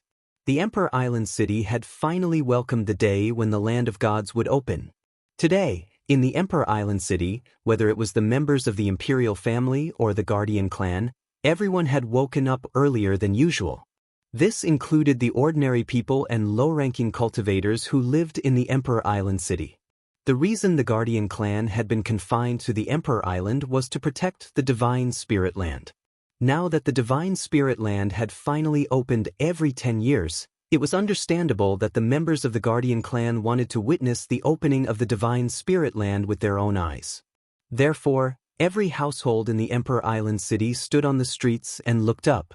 They looked like devout believers as they stared in the direction of the Divine Spirit Tree with bright eyes. They did not speak for a long time, causing the huge Emperor Island city to be completely silent. The members of the Guardian clan and the imperial family of the three empires who lived under the Divine Spirit Tree made some preparations before they made their way to the Divine Spirit Tree. Those who lived under the canopy of the Guardian Tree would see people flying out of windows, doors, and other exits in the buildings where the royal families of the three empires and the Guardian clans lived since the dawn. As the ripples spread out, numerous figures carrying battle aura and demonic energy shot out with the Guardian Tree as their destination. For a time, the area under the canopy of the Divine Spirit Tree was filled with figures flying out of the canopy. And this scene continued for a long time. Standing by the window, Duan Ling Tian looked at the figures flying toward the Divine Spirit Tree. Wu Yen could not help but shake his head and laugh. So anxious? It's not like the Divine Spirit Land will run away. As soon as Wu Yen laughed, a cold voice reverberated behind him. You only have a chance to enter the place of gods once every 10 years. This is an extremely rare opportunity for some of the older generation. As for the younger generation, this is their first time entering the place of gods. It's only natural that they would be anxious, hearing this. Wu Yen grinned. He turned around and he saw Sylph's icy blue figure standing in front of him. Wu Yen looked at Sylph and said, Then why don't you look worried at all? It's just his personality. Sylph glanced at Wu Yen. But it's about time to depart. I'm fine with it. Shrugging his shoulders indifferently, Wu Yen rolled his eyes. A mischievous smile appeared on his face. Our beautiful Princess Sylph, do you want to try flying in the sky? Flying in the sky? Before Sylph could react, Wu Yan grabbed her waist and pulled her into his embrace. Sylph was startled, but she quickly calmed down. He frowned and looked at Wu Yan. "What are you doing?" Wu Yan chuckled when he saw Sylph frowning at him with a frosty expression. Because he saw that on that ice-cold face, within that pair of ice-blue eyes, there was a trace of uncontrollable panic that could not be suppressed. "Fine. I'm just letting you try flying in the sky." Wu Yan suppressed his urge to tease Sylph. He turned around and flew out of the window with Sylph in his arms. Sylph felt a gentle breeze caressing her face as she looked down at the flying figures below. She was a little surprised. Flying in the sky. That's something only demigods can do. Of course, only demigods can fly in the sky. The Spalier world has a special flying spell. It's so rare that even a member of the imperial family like Sylph doesn't know how to do it. Sylph raised her head and stared at the smiling face. She sighed. She sighed and said, "You really know how to surprise people? That's great." Wu Yan laughed heartily. Life might be boring, but sometimes, it's not boring when it's full of surprises. Sylph's lips curled into an unnoticeable smile. It added a bit of liveliness to her cold expression. Her beautiful face became even more breathtaking when she smiled. It's a pity that none of them, including Wu Yan, had the fortune to witness this scene. The platform under the guardian tree. After 3 days, the platform that was slightly damaged by Wu Yan and Entel's collision has been restored to its original state. Silhouettes flew over from afar and landed on the platform. They gathered in groups of 2s and 3s and started whispering to each other. They are all members of the imperial family of the 3 empires. On the other side of the platform, a group of about 100 members of the Guardian tribe gathered together. Unlike the imperial family of the 3 empires who are whispering to each other, the Guardian tribe's members kept their mouths shut. The atmosphere around them was heavy. Their gazes were fixed on the center of the platform with a hint of yearning in their eyes. No, it was not only the members of the Guardian clan. Although the members of the royal families of the 3 empires were whispering to each other, they would occasionally turn their gazes to the center at the front of the platform. Their eyes were also filled with yearning as if they were looking forward to something. That's because there's a new platform at the center of the platform. The platform is about 10 meters tall and has 2 levels. The first level is about 5 meters tall and there are 5 seats on it. The second level is at the top of the platform. There are also seats on it, but there are only 3 of them. It's obvious that the 8 seats on the platform are reserved for those with special status. The 3 seats at the top are still empty. However, 4 of the 5 seats in the middle are already occupied. Entel, Gida, Wuxia. They are the Guardian tribe's patriarch and the 3 emperors. As for the last seat, no one has taken it yet. Many people on the platform looked at the empty seat with confusion in their eyes. Could it be that there's someone on Emperor Island whose status is comparable to the Guardian tribe's patriarch and the 3 emperors? Everyone at the scene was guessing the identity of that person in their hearts. The members of the royal families of the 3 empires were discussing it because of this matter. As for the members of the Guardian clan, although they did not discuss it, their faces were filled with undisguised doubts. As time passed, more and more people gathered on the platform. The number of people flying towards the platform gradually decreased. When Wu Yan arrived above the platform with Sylph in his arms, there were only a few people flying towards the platform. As if they sensed something, Entel, Kate, Gida, and Wuxia stopped chatting and looked up. When they saw Wu Yan floating in the air, they were stunned for a moment. They smiled bitterly and came to the same conclusion as Sylph. What a guy who keeps on giving us surprises. Seeing the 4 Type 9 powerhouses looking up, the rest of the crowd also lifted their heads and looked up. The moment they did, the entire place went silent for 2 to 3 seconds, before a commotion broke out. Flying. That person can fly. Flying. Is he a demigod? Impossible. He must be using some kind of flying magic. Yes. That's right. Everyone on the platform pointed at Wu Yan. They didn't even try to hide their shock. Slowly, they began to recognize Wu Yan's identity. They were even more shocked. This was especially true for the Guardians. They looked at each other with jealousy and hatred in their eyes. Magic with the ability to fly was extremely rare. Now that they saw Wu Yan using such a rare magic, it's only natural that they wouldn't be in a good mood given their hatred for Wu Yan. However, they didn't know that what they should be jealous of is yet to come. My young friend Wu Yan.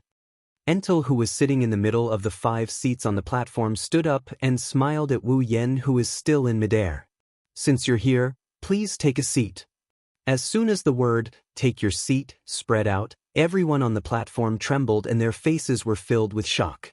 The person who could sit on the same level as the 3 emperors and the patriarch of the guardians is him.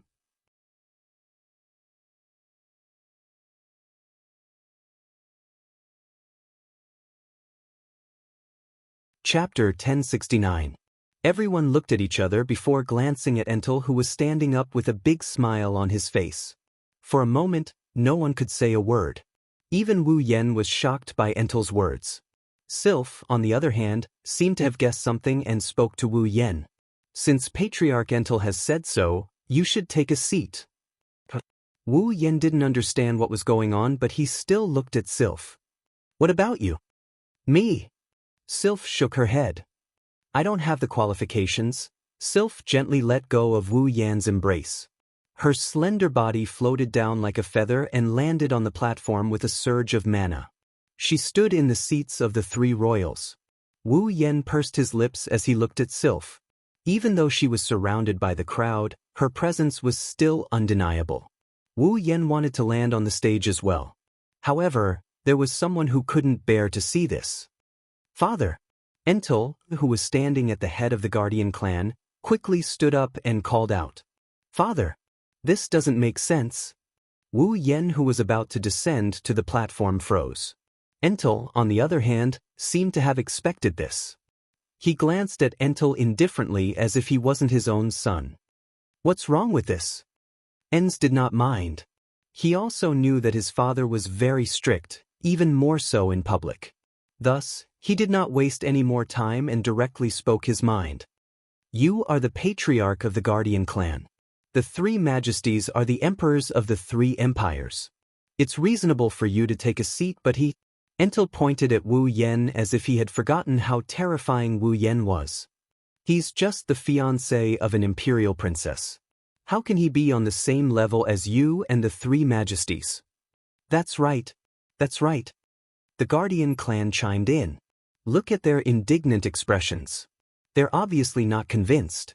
How could the Guardian clan be convinced that the position that they yearned for belonged to their enemy during this period of time?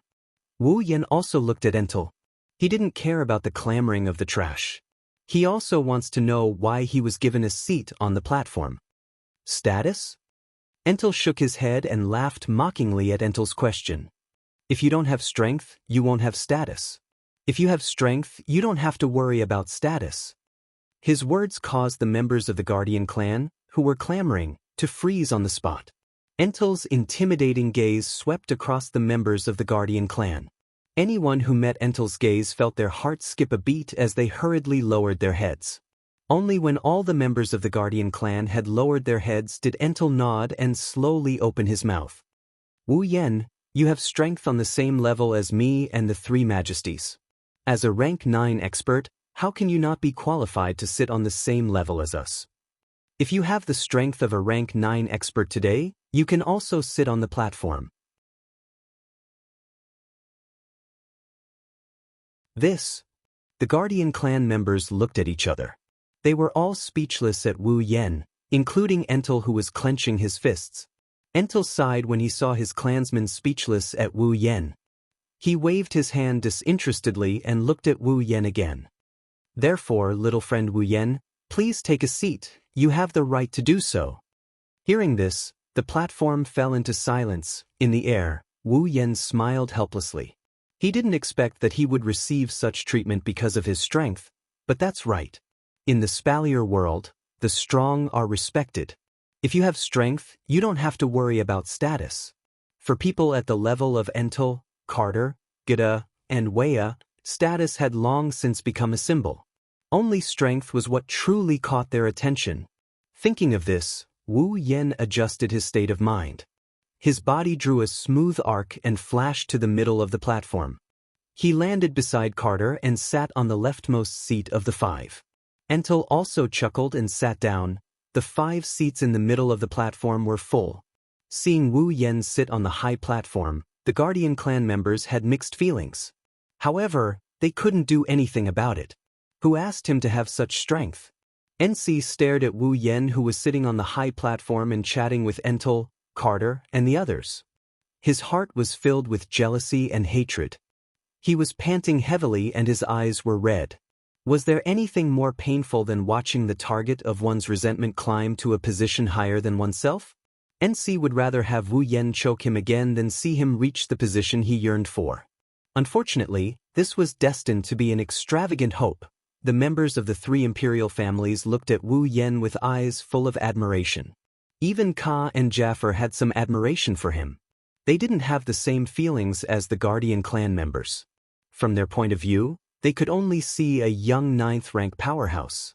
He was a super genius who could stand on equal footing with the 3 emperors and the Guardian clan's patriarch. How could they not look up to such a person?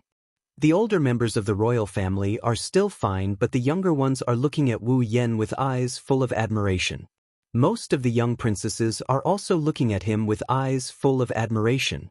However, when they thought about how the person they admired is Sylph's fiancé, they couldn't help but look at her with jealousy. Rena was the only one with a face full of displeasure. She kept grumbling. It doesn't matter what the people below the platform think. The fact is that Wu Yen is on equal footing with the 3 emperors and the Guardian clan's patriarch. They believe that after this incident in the domain of gods, the name, Wu Yen, will spread throughout the Spalier world. From the mouths of the imperial families of the 3 empires, Wu Yen had a helpless expression on his face when he realized this. Humans are afraid of fame and pigs are afraid of fattening up. Back in the sword and saber god domain, he still remembers everything he went through in the world of swords and sabers. He doesn't want to be in the limelight again. Of course, on the surface, Wu Yen didn't show anything other than a little helplessness. He chatted happily with Entel, Carter, Gida, and Weya. Although they are chatting happily, it's just Wu Yen asking about the domain of gods. Could it be that the opening point of the land of gods is on this platform? Wu Yen asked curiously. Unlike the imperial family and the Guardian clan, Wu Yen doesn't know much about the domain of gods. The one who answered Wu Yen was Carter. He smiled and said, "The domain of gods is bigger than the Emperor Island formed by the Guardian Tree. In fact, it's several times bigger than the Emperor Island. How could it be opened here? Then why are we gathering here?" Wu Yen was even more confused after hearing Carter's words. Shouldn't we go to the land of gods to gather? Or is there going to be an airship coming to take us there? Carter, Gida, Weya, and Entel looked at each other and said helplessly, "Well, it's too troublesome to explain. Anyway, just keep watching. I'm sure you'll be shocked." Fine. Wu Yen sighed and he didn't ask any more questions. At this moment, whoosh, suddenly, a gust of wind blew, like a tornado descending from the sky. From top to bottom, it smashed onto the stage without any explanation. The sudden gust of wind caused many people to cry out in alarm. The surrounding area was instantly filled with cries of panic. Entel, Carter, Gida, and Weya, on the other hand, had solemn expressions. They stood up, turned around, and faced the top of the high platform. Wu Yen narrowed his eyes as if he sensed something. He stood up from his seat and faced the top of the platform. At the same time, the gust of wind gathered at the top of the platform and suddenly dissipated. In the next moment, 3 silhouettes appeared there.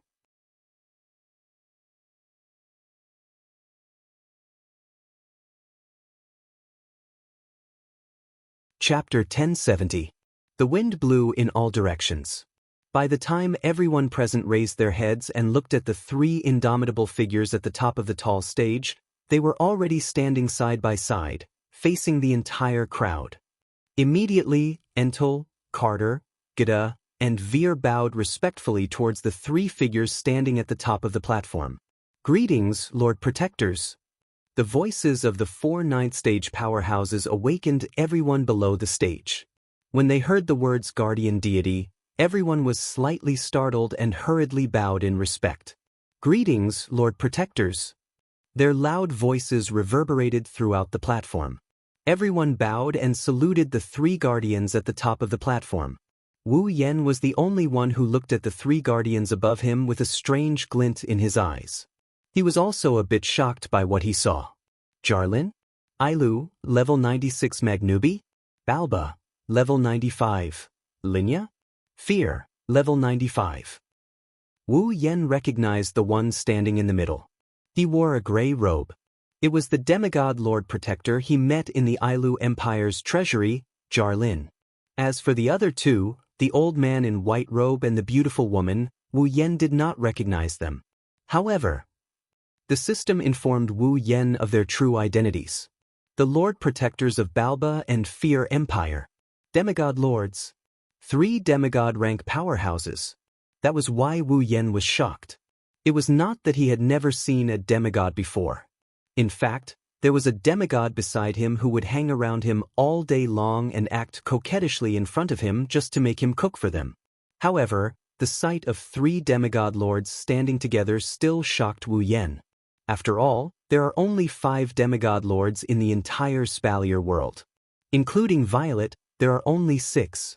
Including the Beast King, there are only 7. Now, half of the demigod lords are standing in front of him. The feeling is indescribable. This is why Wu Yen did not follow Violet into the behemoth forest. Otherwise, he would have seen all of the demigod lords in the Spalier world. He would be even more shocked. Phew! He exhaled a long breath.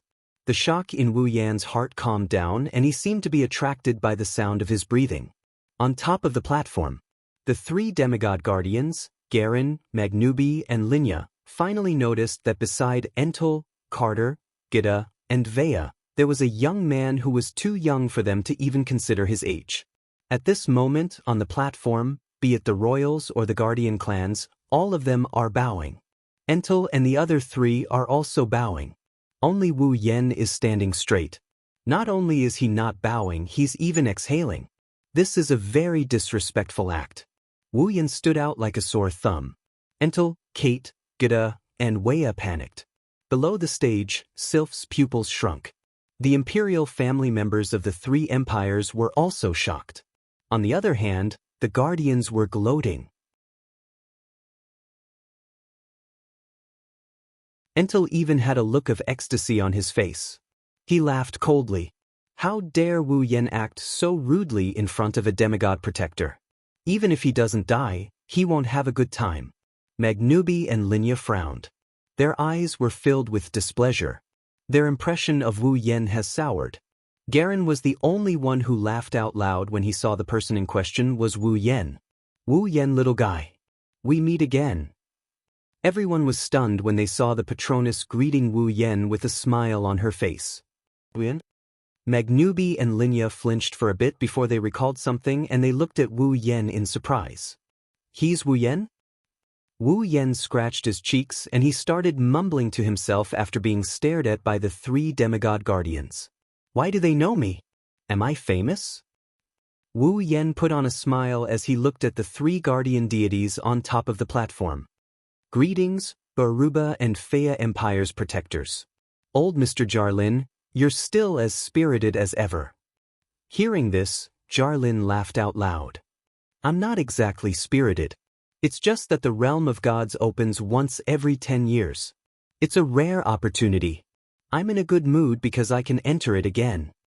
Jarlin turned to Wu Yen and said with a smile, but I didn't expect you to be here as well. Little guy, you sure know how to hide your intentions. Wu Yen awkwardly turned his head away and said in a resentful tone. I'm sorry to have embarrassed myself in front of you. Wu Yen paused for a bit before continuing. Since you know the purpose of my visit, why didn't you take back the Ring of Power? Wu Yen couldn't help but ask such a question. If the calamity that God Ailu spoke of really happens, then the entire Silveria world won't be able to escape. Under such circumstances, the so-called means to deal with disasters in the Ring of Power had become a treasure that could save the entire world. For the safety of Silveria, logically speaking, Garen and the others should have taken back the Ring of Power and entered the Divine Lands to search for the key to unlock the Ring of Power.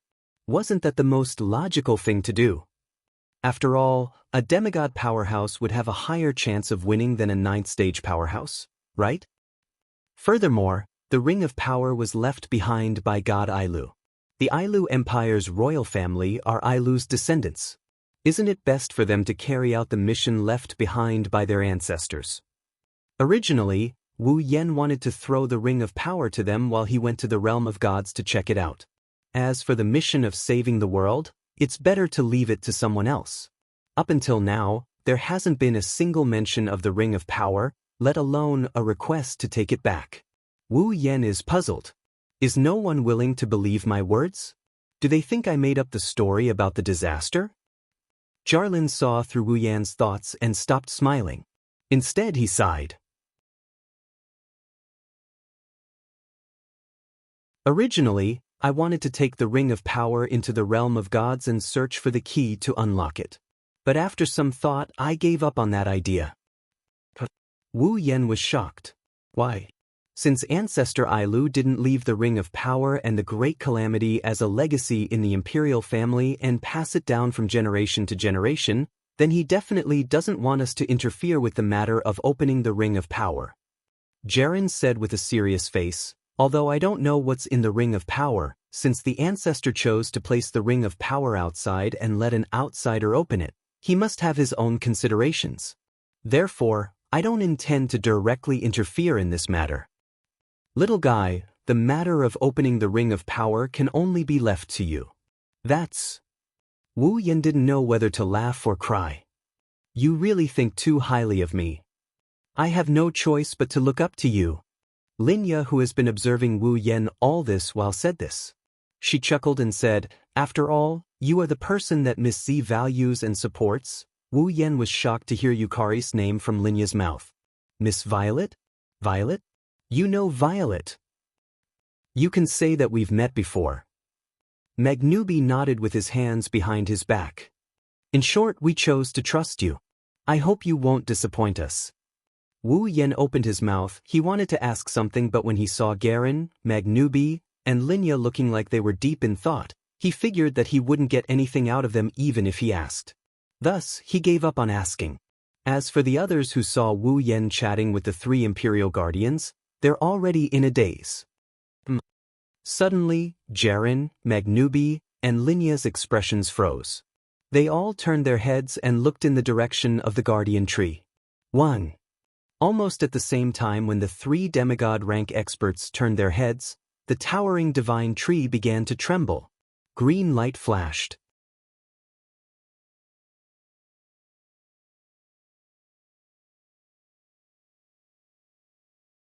Chapter 1071. It's here, it's here. The guardian tree is glowing. The domain of gods is open. Seeing the gentle green light emitted by the guardian tree, the older generation all cried out in surprise and told the younger generation what was going on. However, after hearing the voices of the older generation, the younger generation who came for the first time became even more puzzled. The domain of gods is open? Where is it? Where is it? I don't see it. Some of the younger generation looked around in an attempt to find the place of God's spirits. Some closed their eyes and used their senses to sense where the place of God's spirits was. However, in the end, none of them were able to find the place of God's spirits. Didn't they say the domain of gods was open? Where is it then? The younger generation looked at each other with confusion written all over their faces. This caused the older generation to laugh out loud. It seemed like the older generation was teasing the younger generation. Only those with higher status who more or less knew about the place of God did not participate in this. Their eyes were fixed on the guardian divine tree, which was emitting green light. Their faces were full of seriousness. Wu Yen didn't know how the domain of gods was opened or how it existed. However, he could clearly sense that an extremely strong spatial ripple was constantly twisting on the trunk of the guardian tree, which was emitting a soft green light. Wu Yen and the others watched as the space in front of the guardian tree started warping. The green dots looked like they were tossed into a pool of water. They turned into green ripples that rippled outwards. What is that? Many people from the younger generation looked at this scene in astonishment. Even those from the older generation were surprised. Everyone present had different expressions on their faces. The space that was rippling with green ripples gradually became distorted. Then, it began to expand rapidly. Numerous tiny green light spots suddenly condensed in the slanted space. Immediately after, a buzzing sound like an explosion resounded. The entire area was covered in green light. Everyone, including Wu Yan, raised their arms. They covered their faces. It blocked this part of the glare. Only Jarlin, Magnubi, and Linya, the three demigod rankers, remained calm as they stared ahead under the strong light. They didn't look away. A few minutes later, the light dimmed. People tried to suppress their racing heartbeats. They opened their eyes and looked forward. Then they saw a scene. There was a large hole in the void. That was the only way to describe it. Seeing a hole in the void with their own eyes, the youngsters who saw it for the first time were all stunned. Wu Yan was also a bit surprised, but it only lasted for a split second. Looking at the hole, Wu Yan finally understood why someone said that the place of gods was opening. He was afraid that the hole in the void was either the entrance to an independent space, or it was just like Violet's Gap, a passage directly opened in space. Entel's voice confirmed Wu Yan's suspicions. This is the passageway to the place of gods. Entel didn't look back. He used his demonic power to spread his voice. This is a passageway that can only be opened by the guardian tree once every 10 years. Through this passageway, you can reach the place of gods. But be careful. Entel's eyes flashed with a sharp light as he glanced at everyone below the stage. This passageway can only be used by members of the royal family and the guardian clan recognized by the guardian tree. If anyone else tries to trespass, they will be lost in the endless void and will never be able to return. Many people involuntarily gulped when they heard that. Their gazes towards the spatial tunnel slowly became a little fearful. No one wanted to suddenly get lost in the endless void, right? Even if they were qualified to enter the passageway. Wu Yan, on the other hand, was relieved. If they were only lost in the void, he had a way to return. For example, he could use a return scroll or enter Yukari's red jade mode to open the spatial rift and return. However, this threat was negligible to him. The moment Entel's words left his mouth, the three demigod rank guardians abruptly shot out, turned into 3 streaks of light, and charged into the hole. Everyone, enter on your own, Entel said after seeing the 3 demigods enter the passageway. He then looked at Wu Yan and the others. Your Majesty's little friend Wu Yan, let's move out as well. Wu Yan, Carter, Gada, and Wei looked at each other and nodded. They flew into the passageway as well. After the demigods and Tier 9 powerhouses entered the passageway, Sylph, Kaya, and Jafar also led the 3 demigods into the passageway. NS also led the guardians to follow. After everyone entered the spatial tunnel, the guardian tree trembled again. The hole in the void also trembled and slowly closed up. On the platform, there was dead silence. Wu Yan felt his vision blurring for a second. When he regained his vision, the scene before him had changed drastically. The ground beneath his feet was a green slate, and the surroundings were filled with green light. Tree roots that were comparable to mountain peaks were like churning dragons, either spiraling up or spreading out in all directions. They were scattered in all directions, and one couldn't see the end of it at a glance. In the sky far away, there was a semicircular barrier made of fluorescent light covering the area. Outside the semicircular barrier, there were fishes swimming in the water. Seawater. Wu Yan's expression changed drastically when he saw the scene in front of him. In the end, his expression turned into one of extreme shock. He wasn't the only one.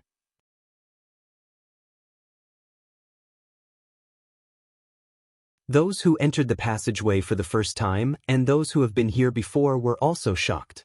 They couldn't react for a long time. How could there be such a miraculous scene in the world? This is the base of the guardian tree's roots.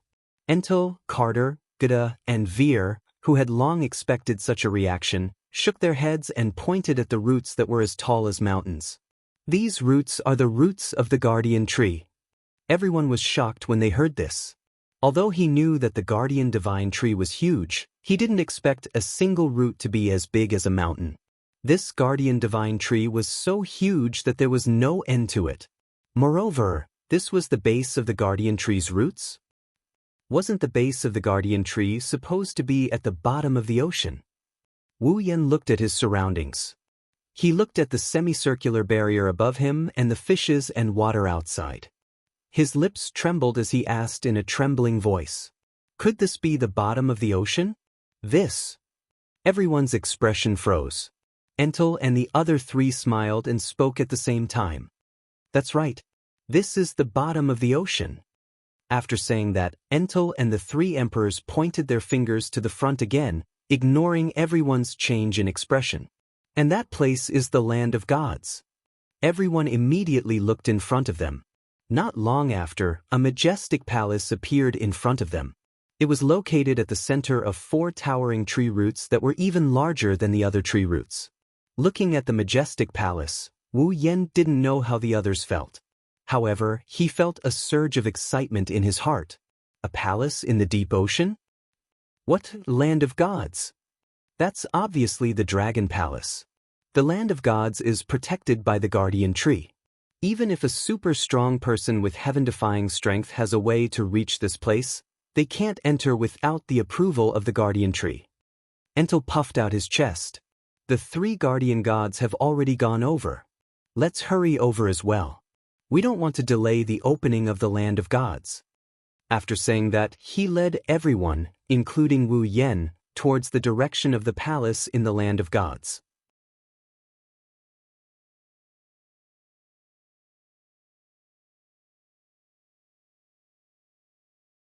Chapter 1072. This is the bottom of the sea, 10,000 meters below the surface. The gentle ripples were like the halo of a magic lamp, gently brushing past the bodies in the deep sea. The ripples reverberated one by one. Being in the pervasive seawater, the space here was abnormally moving. It was extremely realistic, making people feel like they were in a dream, unable to extricate themselves. The coiling dragon-like tree roots twisted back and forth into various shapes, emitting a suffocating sense of existence in the deep sea. Vaguely, there seemed to be a majestic palace in that extreme green color. Under the gentle ripples and halos of the water, it seemed to be illusory, yet real at the same time. It's like the mythical dragon palace. 3 figures stood in front of the majestic palace. They looked up at it with excitement in their eyes. Jaren, Maganubi, and Linya have been here more than once or twice. They've also entered the domain of gods more than once. They've even obtained the opportunity to ascend to demigod rank. However, every time they look at the palace in the depths of the sea, they can't help but feel excited. Along with the excitement, there's also a strong sense of pride. This is a miracle left behind by their ancestors. That's right. It's a miracle. Only a true god-rank powerhouse can build a palace like this in the depths of the sea. Only a true god-level expert would be able to get his descendants to come here and pay homage to this palace. Now that there are no longer any god-rank powerhouses, this is a miracle. In the distance, tiny figures compared to the roots and palaces of the divine tree flew over. They stood behind the 3 divine protectors and looked up at the luxurious palaces. Their minds were instantly drawn in and they all fell into a daze. So this is the domain of gods? Wu Yan was the first to react. He took a deep breath of fresh air. There's a hint of curiosity in his eyes. This is the first time he breathed in fresh air at the bottom of the sea. It's also my first time seeing the real domain of gods. Sylph, who came to Wu Yan's side, also reacted. However, her beautiful blue eyes were still filled with uncontrollable ripples. I've heard about the wonders of the domain of gods from my father, but after seeing it with my own eyes, I realized that my view of the domain of gods was too ordinary. Now that they've seen the domain of gods in its entirety, they can only sigh at how ordinary their view of the domain of gods is. That's why the domain of gods is called a miracle. It was not only because it contained a treasure that could allow one to be reborn, It was also because of its incomparably unique way of existing, while everyone was looking up at the domain of gods, at the top of the distant sky. Or rather, above the deep sea, a green beam of light suddenly shot out. It was like a beam of light, and in an instant, it landed on the land of gods. Then, under the gaze of everyone present, the entrance of the palace in the land of gods was enveloped by the green pillar of light. Slowly, the door opened. The guardian tree opened the entrance to the domain of gods. Kite exclaimed. Wu Yan was surprised. So the guardian tree is the only one who can open the entrance to the domain of gods? Of course. Entel said proudly. Other than the guardian tree, no one else can open the door to the domain of gods. Maybe a god-rank powerhouse can, but only the guardian tree can open the door. It's the key to opening the domain of gods. Wu Yan nodded at Entel's words, but deep down he was deep in thought. In that case, could the ability of the gap invade the land of gods? Would the eyes of the land of gods be able to see it as well? Also, can I use my realm energy? Can I imitate the guardian tree's ability and open the door to the domain of gods? Wu Yan felt a little restless when he thought of this. He quickly suppressed the urge in his heart. He smiled bitterly. I'm surprisingly adventurous. The domain of gods has been opened. The three guardians only spoke when the door to the domain of gods was fully opened. Magnubi glanced at Wu Yan, Entel, Kite, Gida, and Weya. The rest were ignored. In the eyes of a demigod powerhouse, perhaps only a demigod powerhouse had the right to talk to them? We'll go in first. I'll leave the explanation of the domain of gods to you all. Hearing this, Entel, Carter, and the others hurriedly replied respectfully. Linya looked at Wu Yan. A beautiful smile appeared on her flawless face. I'll leave the matter of the Ring of Power to you, Wu Yan sighed. I can only say I'll do my best. That's enough. Garen nodded. He reached out and patted Wu Yan's shoulder. In short, I'll leave everything to you, little guy. Wu Yan nodded heavily in front of the three guardians. The three guardians smiled. Then, the three guardians leaped into the air and entered the domain of gods.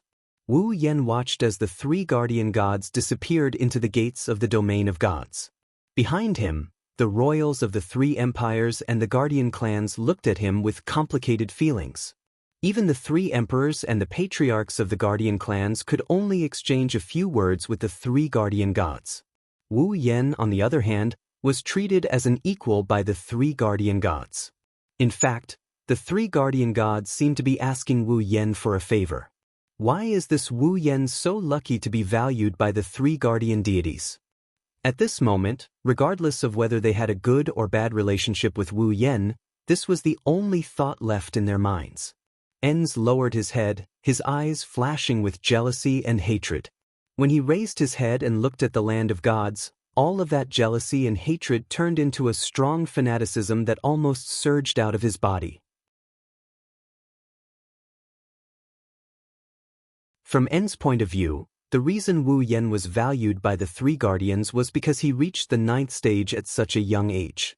If he, Enz, could also become a 9th stage powerhouse, then he would also be valued by the three guardians. He might even be able to turn the tables and defeat Wu Yan, who had defeated him time and time again. The land of gods. Enz looked at the land of gods with a greedy gaze. I must get a chance to reach the 9th stage in there. At this moment, Entel also spoke. Remember this, all of you can only stay in the domain of gods for 10 days. After this period of time, the guardian tree will expel all those who are still in the god spirit grounds and close the gate to the god spirit grounds. Entel's eyes were like lightning as he looked at the people behind him. Whether or not you can get a chance to evolve within these 10 days will depend on yourselves. Everyone clenched their fists and tensed up. Ka, Jaffer, and even Sylph had a solemn look in their eyes. Wu Yan looked at Sylph's serious expression and spoke softly. Do you want to come with me? Sylph looked at Wu Yan and hesitated for a moment before nodding. Sylph didn't know Wu Yan's true strength, but she was certain he was stronger than her. It would be good to have someone to look after her. Besides, Sylph didn't want Wu Yan to shoulder the fate of the entire Spalier world. If possible, she would like to help Wu Yen find the key to the Ring of Power. Carter seemed to have overheard the conversation between Wu Yen and Sylph. He glanced at them and said, "After you enter the domain of gods, all of you will be randomly separated. If you want to move together, then all you have to do is let a certain part of your body come into contact with each other when you enter the domain of gods, and that will do." Before anyone could react, Carter continued with a serious expression. "However, don't blame me for not reminding you. If you want to evolve in the domain of gods, you will have to pass the Guardian Trees test. Only those who pass the test will have the chance to evolve." Furthermore, Carter looked at everyone who held their breaths. Finally, his gaze landed on Wu Yen and Sylph. "The more people you have in your group, the harder the test will be." Many people's expression changed when they heard this, including Sylph.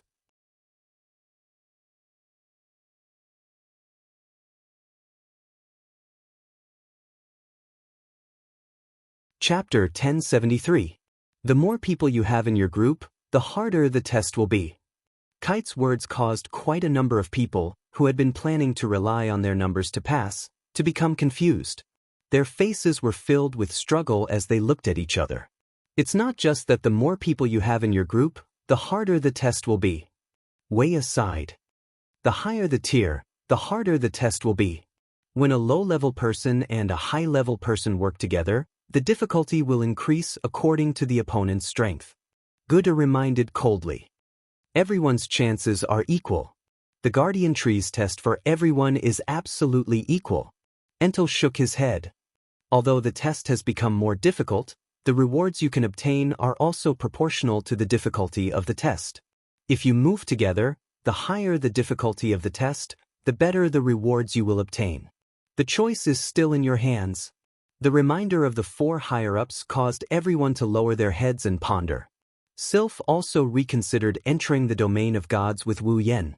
Suddenly, a large hand patted her slender shoulder and chuckled. "Since the test is fair, why don't we go in together? No matter what the test is, we will definitely pass it."